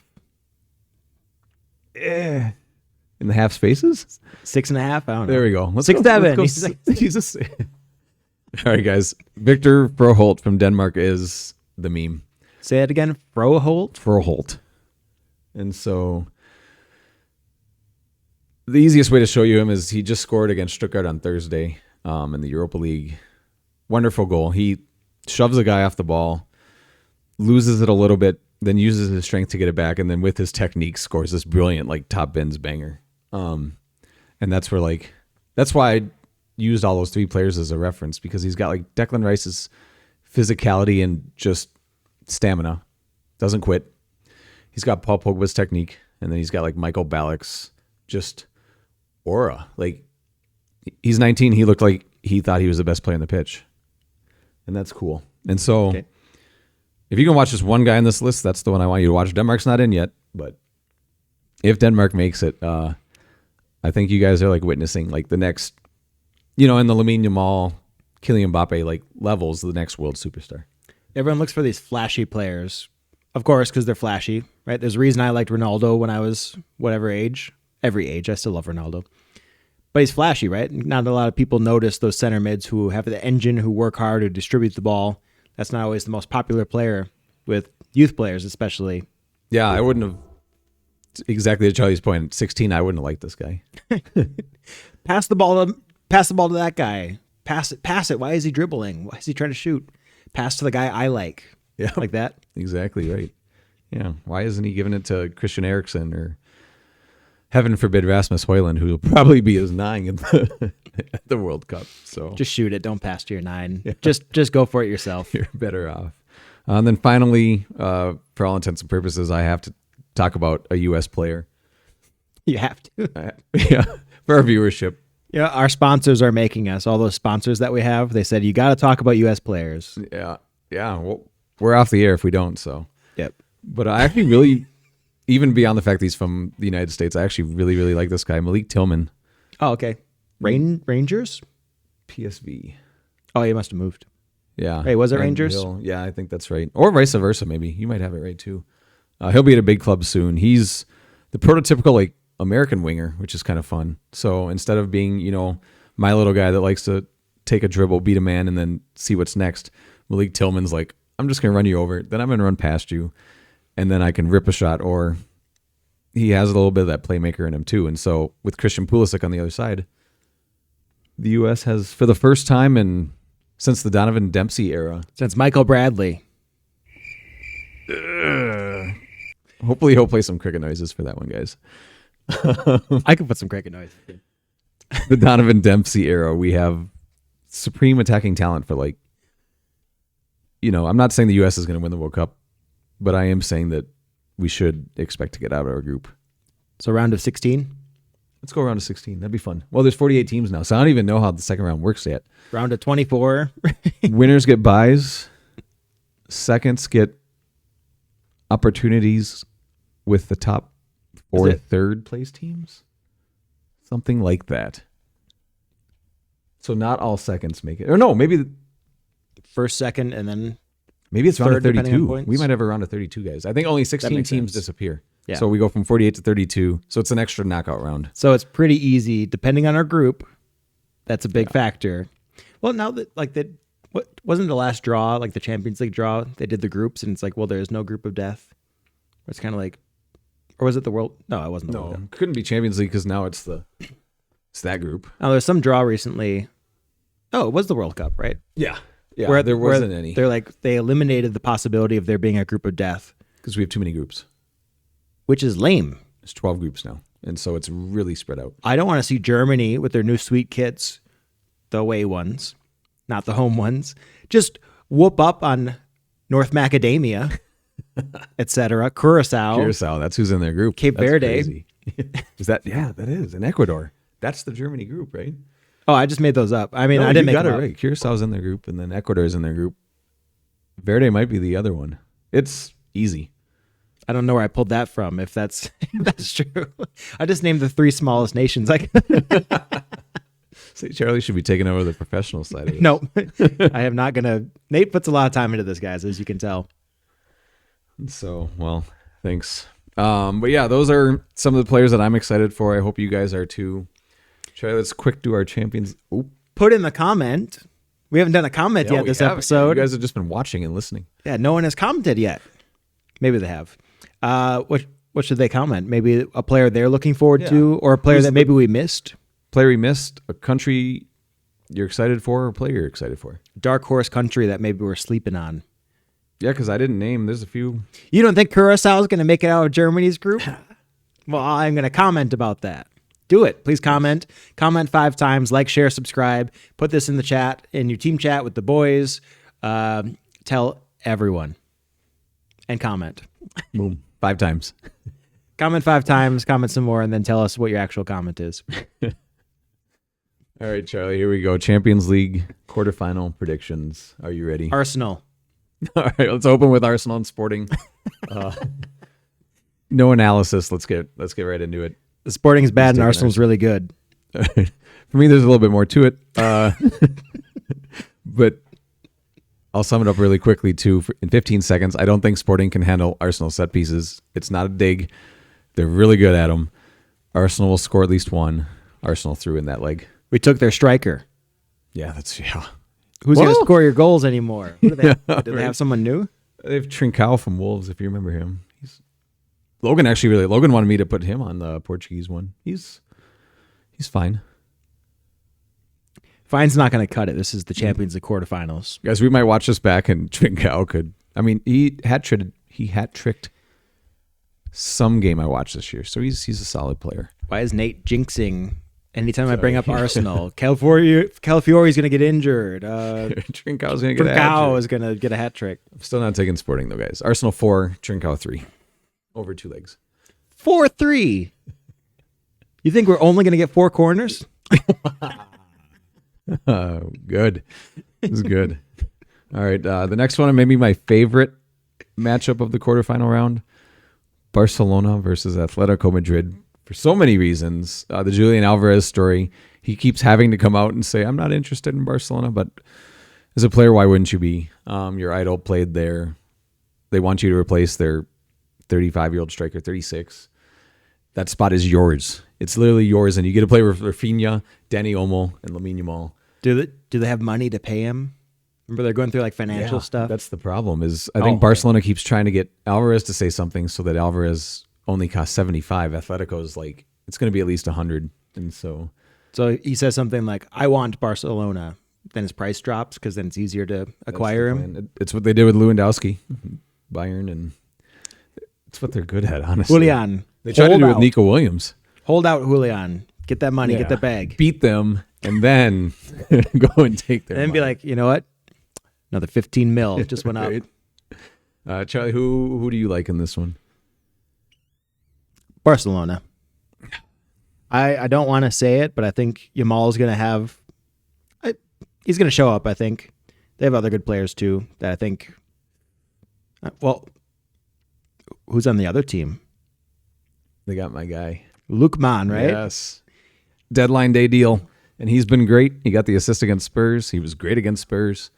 I don't watch enough La Liga. I watch the highlights for you guys, but Atletico's attack. Griezmann, don't forget about him. He's the third in that one. And so they're not out of it just because it's Barcelona. I'm going to take Atletico.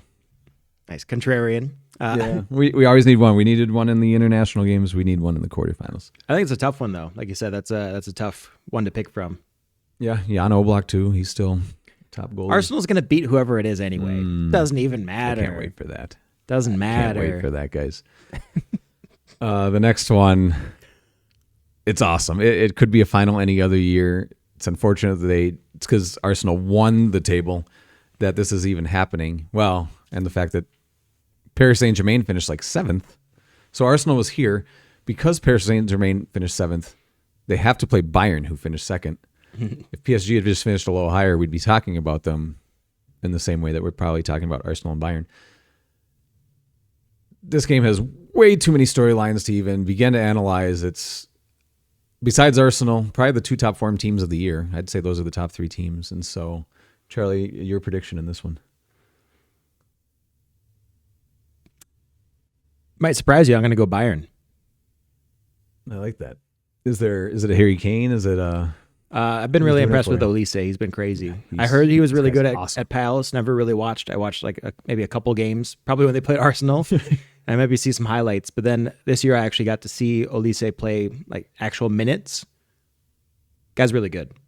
So that's a big factor. He's awesome. Really quick one for you guys. If you want to see him, excuse me, I don't know if they'll short. If you watch the Bayern game today, there's a sequence where he's playing the right wing. He receives the ball and he does his little foot wand thing that he does. And you think he's going to drop it back to the right back, and he doesn't. And he just does a little drag and then goes toward the goal, brings the defender with him.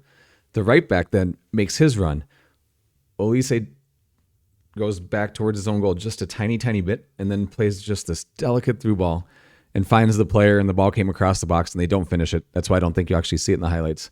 But what Olise did with like literally no movement, he moved a yard, and he touched the ball once. Otherwise, there was feints and just awareness, and it's really cool, and I hope he wins the Ballon d'Or. I think he can do it if he beats PSG, so I'm going to go with Charlie too. Let's go Bayern.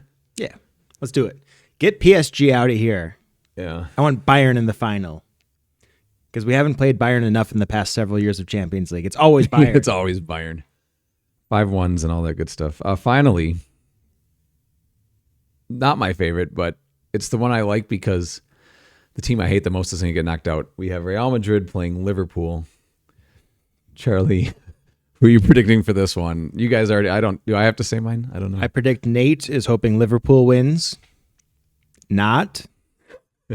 Remember when not was a joke? Yeah, you would. Yeah. I'd go Real Madrid. I think you would too. Yeah, Kylian Mbappe is out for the first leg, I think. Lucky for Liverpool, but even still, like Vinny, Jude, Tchouameni, Guler, Camavinga, etc. They have so many. Hoyson. we like our guy Hoyson, don't we? Yeah, Dino. He can score a goal too. Actually, it is interesting. I'm still going to take Real Madrid, but I did read today that Courtois is probably going to miss both legs. So he can't stand? He's got to sit on the bench for this one. Andrei Lunin, who's also very good. He's Ukrainian's goalie, who we might see in the World Cup.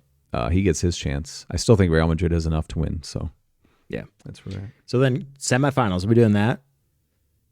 Should we go all the way to the end? Arsenal, Barcelona, or Arsenal, Atletico? Yeah, let's do it. Let's carry it to the end, you guys, and then do yours in the comments. Comment right now, like, share, subscribe, share it everywhere, tell everyone. Whoever gets the winner right now, we'll comment you, or we'll shout you out in episode 11. We'll give you one of the non-existent t-shirts that we might make at some point if you guys comment and share and like and subscribe enough, and then we actually maybe get money from this podcast. Then we can make merch, and if you guess it right, you get one of these shirts we haven't made. Hey, there we go. All right, so pretty good deal. All right, so your semifinal on the right is Arsenal versus Barcelona. Arsenal Football Club will win. And for me, it's Arsenal versus Atletico. I don't think it's going to be easy for him, but it really feels like their year. Red Arsene Wenger tie. You know what it is. I too have to go. If Atletico does it, cool, but I don't think they can. They went 8-0-0. Have they even lost yet? I think they drew Leverkusen in the first leg, and that's their only dropped points of Champions League, which is, it's not easy. But did they get first? They also got first. No, on the table. Oh, no, you guys. I'm talking about you guys. You have 9 wins and a draw in 10-year Champions League matches. I was going to say, I didn't know anyone else did that, so I'm like, well, they didn't get first, though, whatever they did. No, they did. So Arsenal in the final for me, too. Other side, Charlie, you have Bayern playing Real. Could also be a final. Dang. That left side is brutal. I'll go Bayern. I actually think that it will be Bayern Arsenal in the final. What say you? Oh, man. I've gotten to see a lot of Bayern this year because I hate watch them. because they're 9 points ahead of Dortmund, and I keep wanting them to drop points.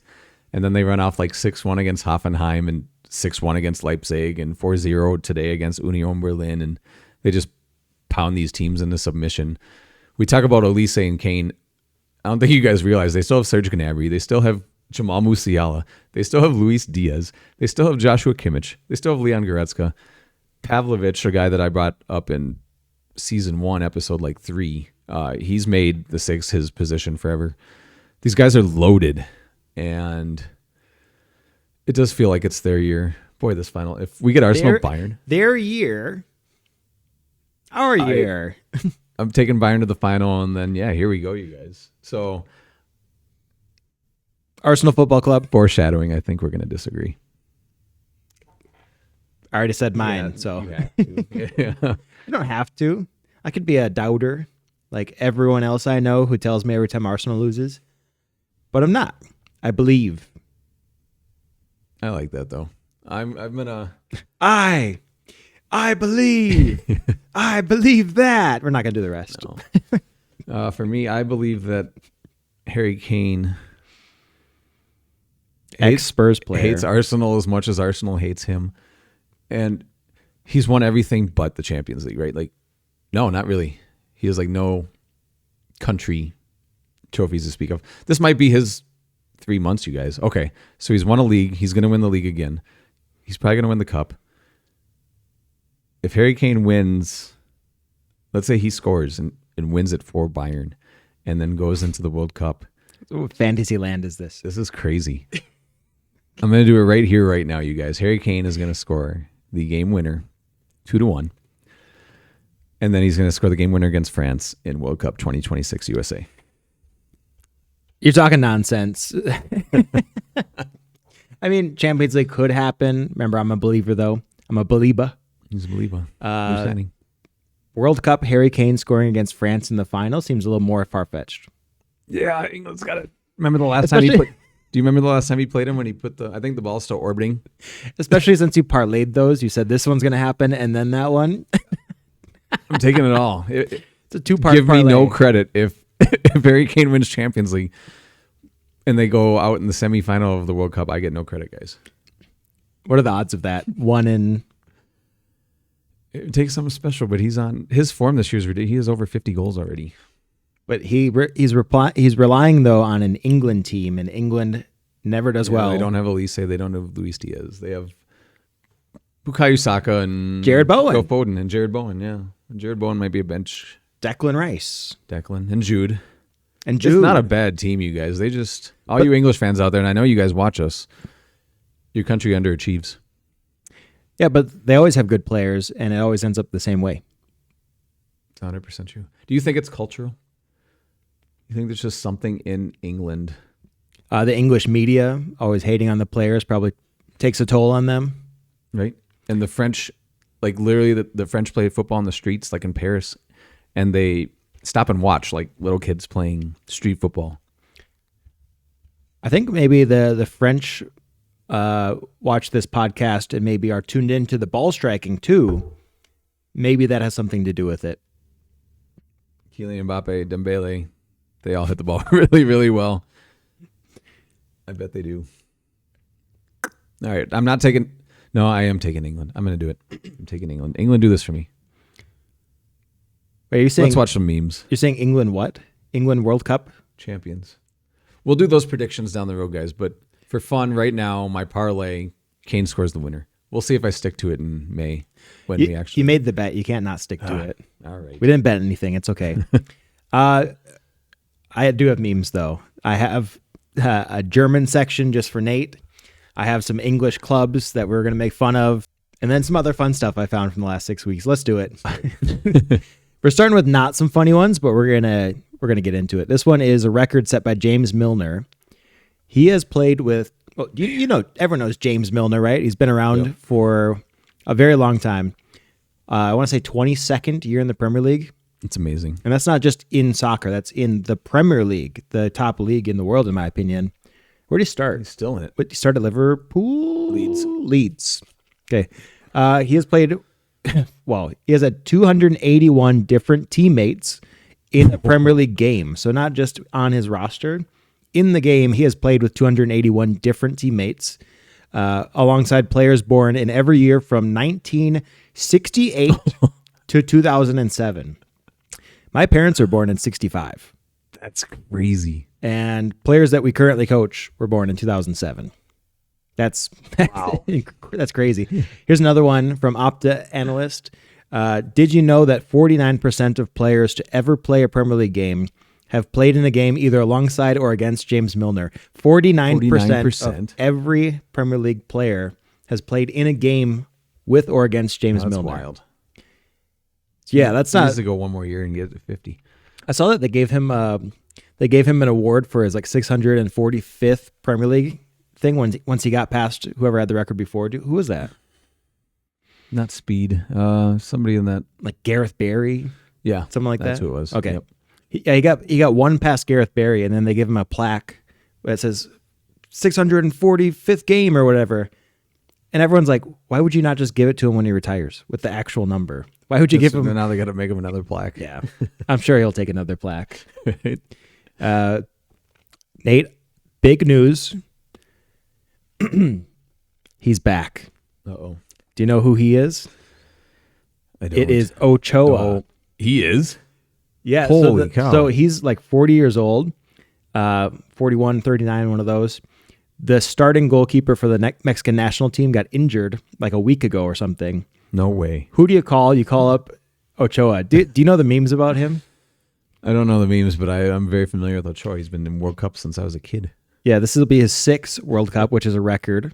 If you do the math, he's been he's been on the Mexican national team, first choice goalkeeper, I think, the whole time, for now going to be 6 World Cup. That's 24 years apart. That's crazy.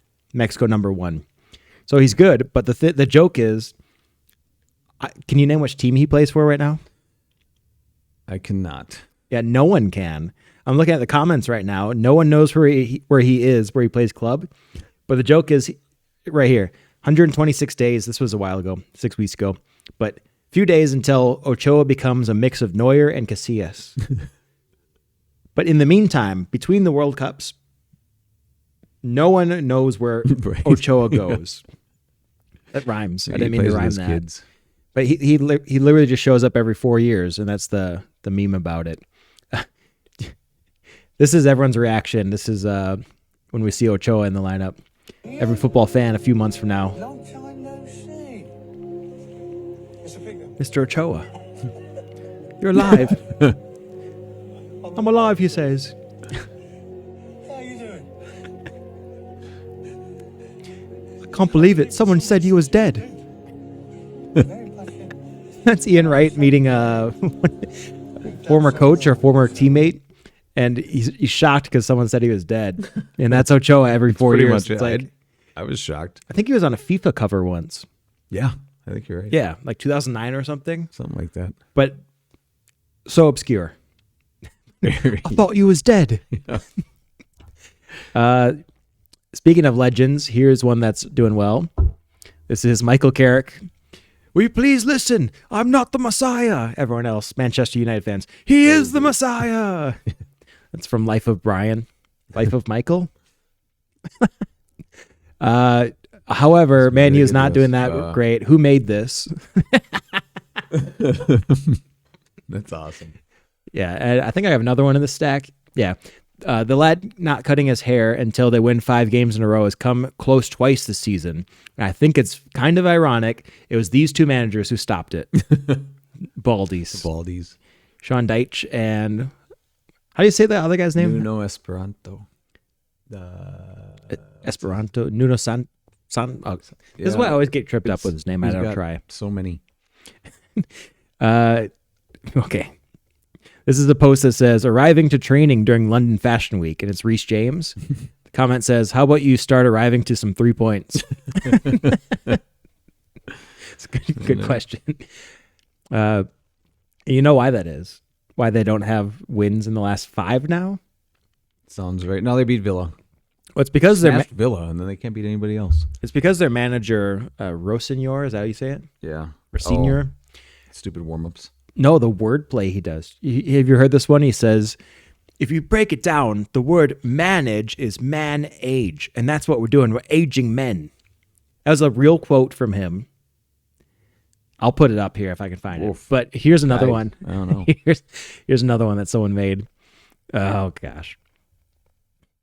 I'm not supposed to value the carabao. In English, carabao, if you split the word, it's care about. And that's what we're doing here. We're caring about. And this is the guy from, what is it, In-Betweeners. It's a nerdy guy who looks like He does look like him, though.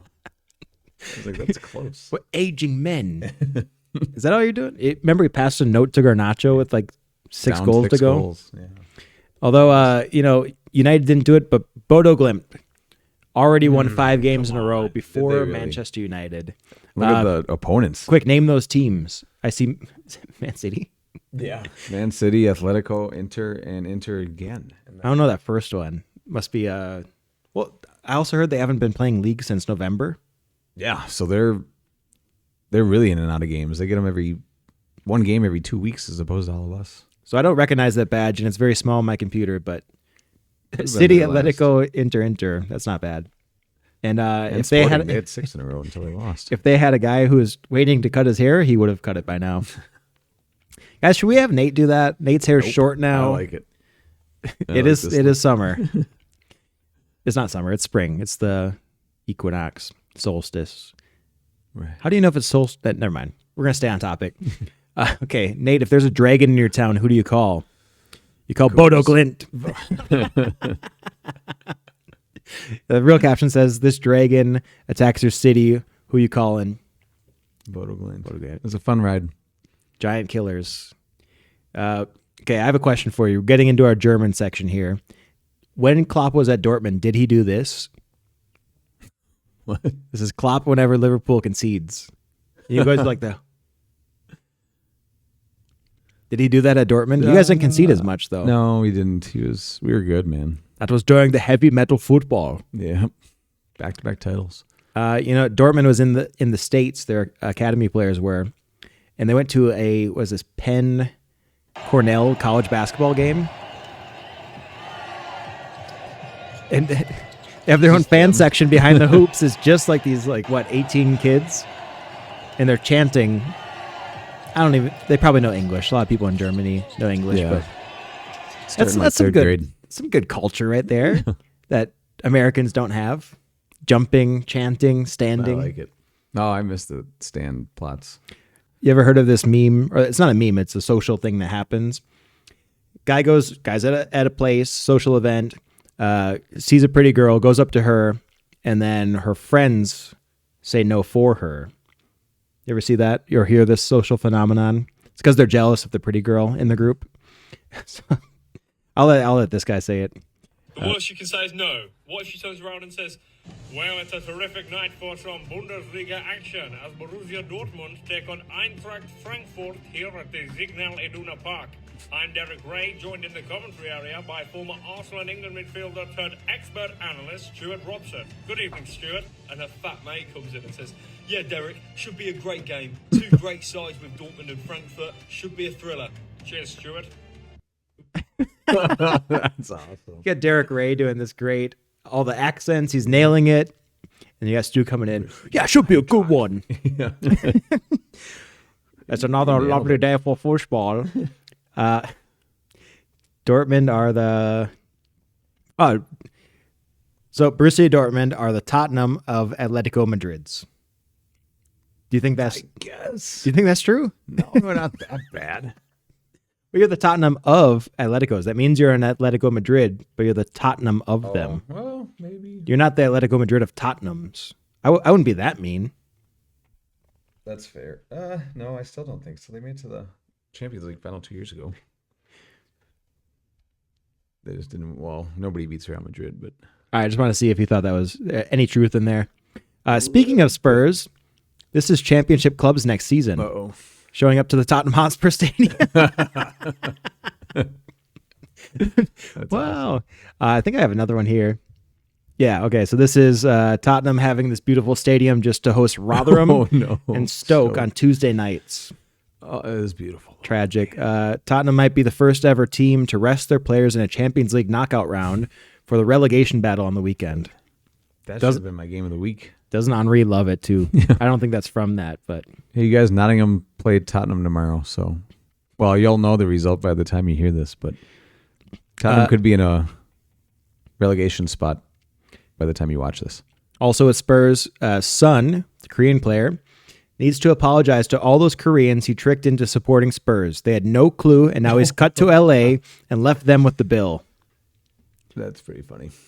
That's like, oh yeah, I liked seeing insert player play, and then they left and your club went really bad. It's like, that one guy got me to support this club. Front three made it to a Champions League final. Not going to say it's Cesc Fabregas, but fair play to Ange. He don't get many of his predictions wrong, does he? I'll leave you with this. All the best TV series, season 3 is better than season 2. We shared something similar before. He knew it was coming. Oh, yeah. I think he didn't plan that, but something was brewing. Great foresight. This is Romero next season once he finds out there's no VAR. After you're done with it. Oh my God, dude. Thing, man. I want to see that again. After you're done with it.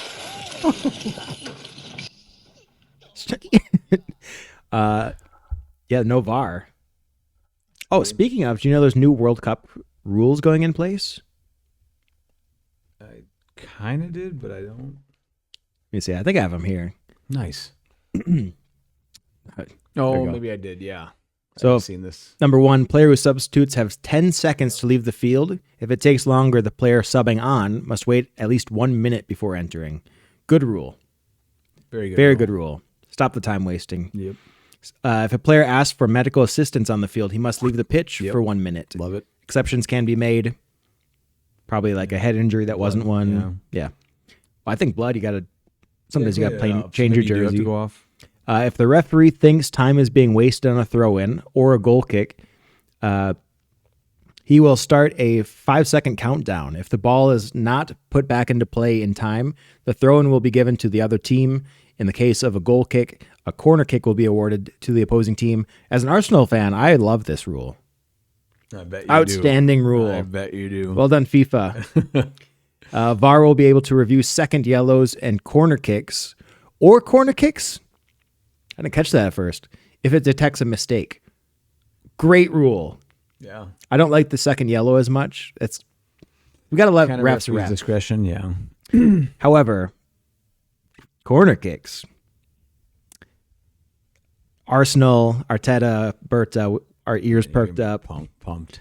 More corner kicks. I'm hearing 2 of these 3 rules are about corners. So that's a little update for you. Love it. Romero, will he take advantage of no VAR? I think he will. Probably. There's already VAR and he does like battery level stuff. So, did you hear about, speaking of battery level stuff, this fight between Cruzeiro and Mineiro? Yeah. 23 Holy red cow. cards. Here's Yeah. the footage.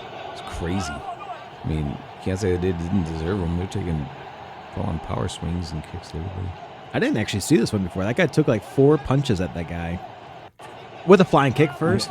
Kicking the guy on the ground. Yep. This actually didn't even start anywhere near midfield. It's actually started by one of the goals, which is crazy. And now they're at like mid. This looks like midfield. The benches are right there. Yeah. It's crazy. Yeah. 23 red cards. You know who was really excited about that? Their future. The U21 guys. yeah. Finally, here's my chance. The entire first team got taken out. Finland, one of our pet clubs. You kind of have pet leagues. Yep. You know, we like the Swiss League and Grasshopper and Zurich and those guys. Yeah. What was our other team? There's a 4th one. Basel. Or you mean besides Basel Grasshopper? Like Zurich. Lucerne or something? Luzern, yeah. So we're pretty tuned in to the Swiss League. Did you know Finland has like a Finland FA Cup? No kidding. Uh-oh. So don't read too far into this. I'll get to the punchline down here. But Suomen, I don't know how to say that. Suomen Cup, Finland's main national club competition featuring 417 clubs from across the country of Finland. Not a big place. Gets underway with round 0, and this was 6 weeks ago.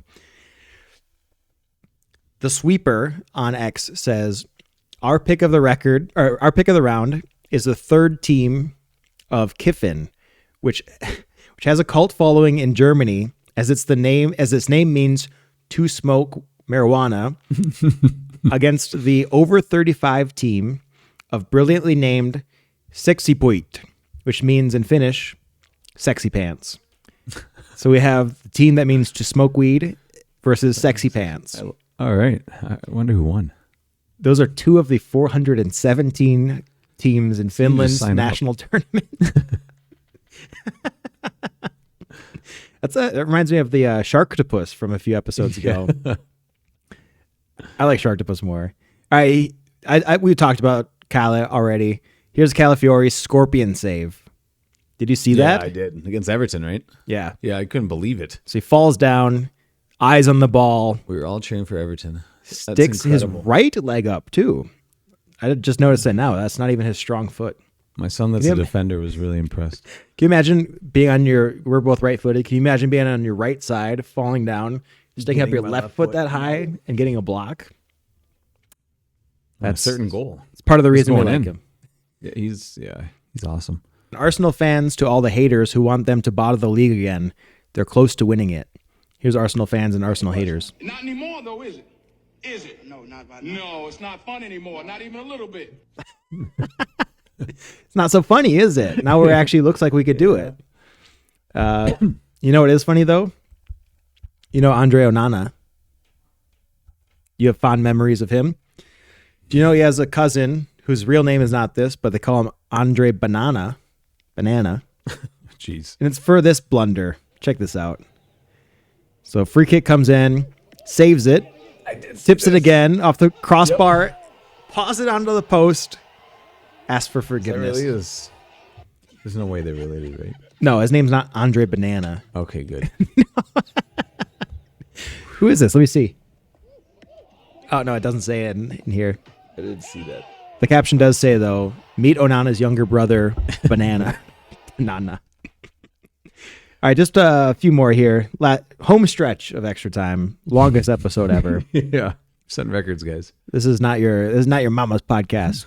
Although moms, if you want to watch, you're more than welcome to. We actually got some moms from our team to watch a couple ago.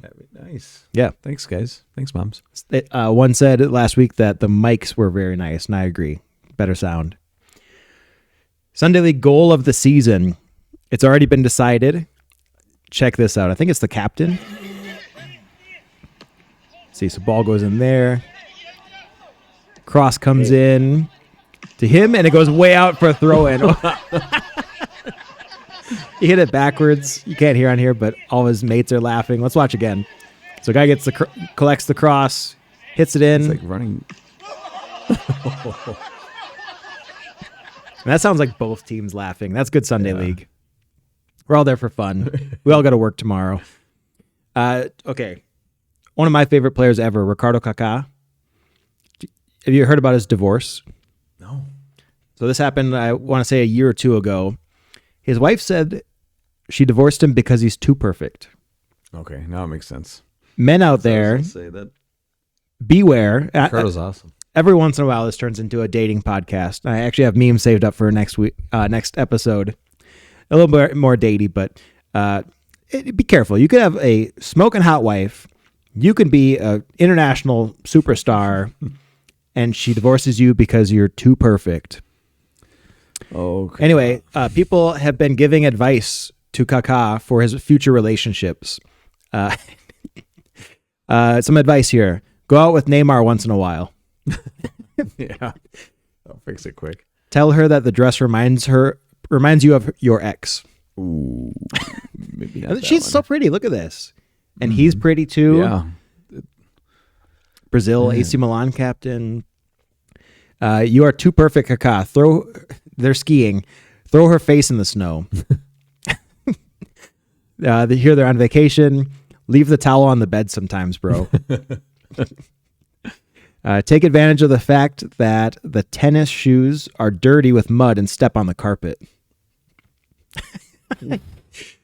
Pretend to be asleep and say the ex's name. This is good advice for not being perfect, right? When she types a text on WhatsApp, send a thumbs up. Yeah. Last couple here. It's 2026. Make a mistake, brother. And just go away. Just pour champagne on the mistress's dress to start 2026 perfect. So I hope he's in a relationship now and is finding love. Yes. Kakat, Making a mistake or two. I'm single too. I don't know what he should do. Should he be perfect? Should he do what the internet suggests? Usually that's a bad idea. Find a medium. Hey, ladies watching this, comment. What should Kaká do? Should he keep being perfect? Should he mess up sometimes on purpose? What do you want? Yeah. Okay. This is a trend all the places. Oh, you're just something. I'm just a coach, or you're just a coach. But yeah, I am. Not to my players though. Can you tape my ankles? I'm a trainer. I forgot my water. I'm a water boy. My stomach hurts. I'm a doctor. I can't find my jersey. I'm a detective. Did you bring snacks? I'm a cook. I'm a chef. Playing time isn't fair. I'm a judge. Can we do something fun? I'm a clown. Yeah, I'm not just a coach. You got to be all those you're things. everything, man. Psychologist sometimes. Yeah. Babysitter Talking to temporarily. Okay, here's one for Ass Man, assistant manager. The assistant coach that wants to be too important, and this is no one in the room. Daniel! Daniel! Big D! Great job, buddy! Great stop, bud! I would love to do that someday. I'm thinking can, coach. Gino, warm up. That's exactly what I was thinking. Gino, Augustus, wider. Expand! Back it up. Yep, this way! This way! Come right here. Heels on the chalk! When you get the ball here... You say that one. Let's go. Well done, ass man. This is really good stuff right here. Okay, let's go. Am I clear? Yes. Okay. Coach, you got anything? Yeah. Shoot the ball in the back of the net past the goalie. What? There you go. What? Ref, are you kidding me? Are you serious? How is he calling that? Are you not? How can he call that? All right, next game. I don't yell at refs, but That would be kind of fun. I don't even yell at the players like that. Maybe I should. Get some more loud advice. But Nate, you can go all the way up to that point. Hey, all right. Not saying you should, but you Oh, can. all right. No, I want to respect our referees. Oh, yeah. Set a good example for the girls. Yeah. This guy, though, Adi is his name. Usually he posts things with too many swear words, so I can't share them on Instagram or this podcast. That one, though, he's finally cutting back on the language. I can share it now. He's got some good stuff out there. If you don't mind a little S-bomb or something that's pretty mild, check him out. Adi. I'll post his thing here. But good follow. He's got some funny ones. Nice. We gave you Steve Racknell. We gave you Jamie Kaler, soccer dad. Educated community. Yeah. You're getting the best memes with us, and that's why you watch Extra Time. But now it's over. Nate, what do we do after Extra Time? Oh, we have our scouting report, Charlie. What's coming up for you that you're excited about or you want to talk about? Yes, the scouting report. Actually, very good scouting report. Excellent scouting report because you know what? We made it through winter, everyone. It's the solstice or whatever it is. The Days are getting longer now. Is it equinox? Nights are shorter, yeah. Okay. It's been equinox. We're at the equinox. That means that days will start being longer. You know what we're going to be doing? We're going to be outside playing soccer under the lights. Love it. It's going to be dope. And the winter months are tough. Sometimes you get burnt out. You got to do a bunch of things to get unburnt out. And I'm not burnt out anymore. I'm very excited. The last 2 weeks of training, I've been very excited. Awesome. It's been fun. And it's only up from here. It's supposed to snow or 40 degrees tomorrow. Yeah. It's 75 today. It's nighttime right now. But when we started, it was 75 degrees.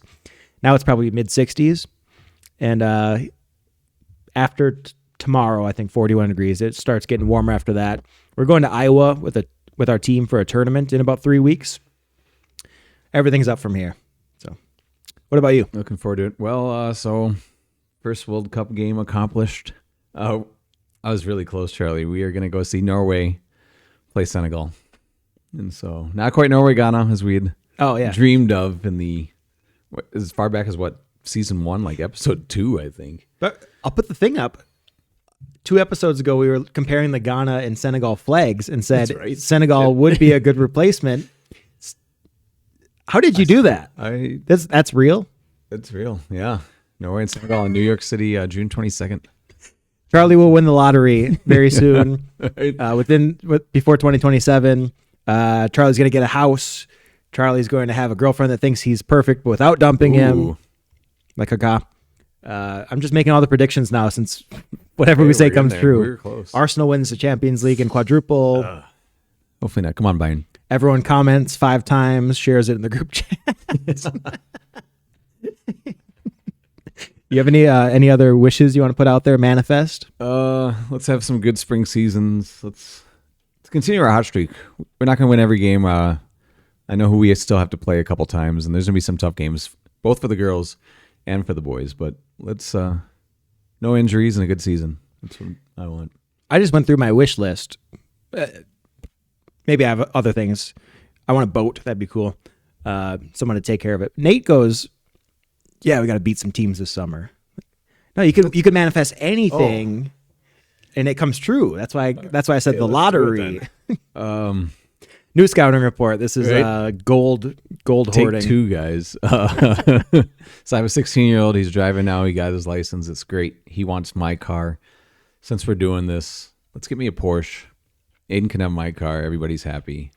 I would like a nice. Oh gosh, what's the car I like? Corvette. I want a Corvette. No, these are these are predictions. We'll race down Radisson. Charlie will get a Corvette, probably in the next day or 2. If I had to predict. If he gets the Corvette, we'll do the next podcast. We'll start in the Corvette. Wait. Charlie will get a 2026 Corvette, white. Could be a different color. I like the white ones though. I went to a car show the last 2 summers and realized I like basically every Corvette there. I believe you. And my friends were like, well, I was like, what is this kind of car? Like, that's a Corvette. Oh, take my picture with it. Go to the next car. What is this one? That's an older Corvette. Yeah, I guess I just like Corvettes. Corvettes are nice. Yeah, so the next day or 2, there won't be signs I won the lottery, but you guys will know. There will be signs. No, that's the meme. I won't tell you I won the lottery, but there will be signs. Go up to youth soccer practice in a 2026 Corvette. As a youth soccer coach, yes. I don't think anyone's ever done that before. Probably not. Probably not. Fun to be the first. All right, anything else that you want to manifest? Man United second. I know we're not going to catch them, but how fun would that be if our 2 clubs are top 2 after flag scarves falling and all the crap that we've been through over the 2 seasons of podcasts? Let me get second place, guys. That's it. That's all I want. And Dortmund 2. Dortmund gets second. Man, you get second. I'm good. Would you want to get second place? Let's say, yes, Man U will get second place because we just manifested it. Would you want to win 5 games along there knowing you're going to get second? Or would you want to see the strand keep going? Oh, and we lose second? No, you get second no matter what. Oh. But yeah, in one reality, that's 4 in a row. in one reality, you get 4 in a row and then tie. Another reality, you win 5 games in a row. So as long as Liverpool's not the 5th game out from now, and they're close. I'll say you can even pick who you tie. Ooh. All right. That late game against Brighton. I like those guys. Oh, you picked out the actual game. Yeah. So you It's would. like the last game of the season. But my question is, would you want? I do. I want to see the hair go. We'll do it next year. You can cut it next season. Okay, so this After the season, World Cup. you're going to make him go through the whole World Think Cup. about this, because if he's still got the hair, ample media opportunities. Fly him over here. Let's get him at some games. Someone did say he found the infinite money glitch because you guys will never win 5 games in a row. That was another meme I found but didn't put in. So you're saying you will. I mean, 5 games after like mid-August. That's going to be like October 1st. That thing's gonna be Masochist, right? yeah. Or sadist? What is it? Masochist. Masochist. Yeah. All right. Well, that's the podcast. That is the podcast. If you have any manifestations, put them in the comments. Like, share, subscribe. Put it in the team chat with your team. Put it in the group chat with the boys. Maybe moms are listening. Moms, put this in the mom chat. I know you got a mom chat, okay? I know it's not just in the team chat. You guys talk. Put it in the mom chat. Tell everyone. Follow us on YouTube, Spotify, Rumble. You'll never miss an episode on Rumble. They let us post whatever we want.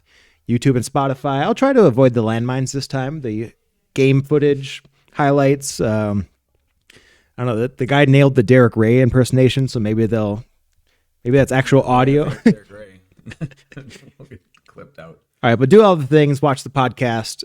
Next podcast, well, coming up very soon. I'm not sure next one. Try to squeak it in between Easter and Iowa. What do you think? Could do. I got some memes. Yeah. Hey, there we go. And I was thinking very soon we might have a World Cup preview once all the teams are confirmed. Yeah, we're getting closer, guys. More guests, World Cup coming up. Stay tuned with our season with the girls. Maybe I'll do some movement series stuff, some movement skills, some aerial warfare. We got lots of ideas. Tune into the podcast. We'll see you guys next time on episode 9.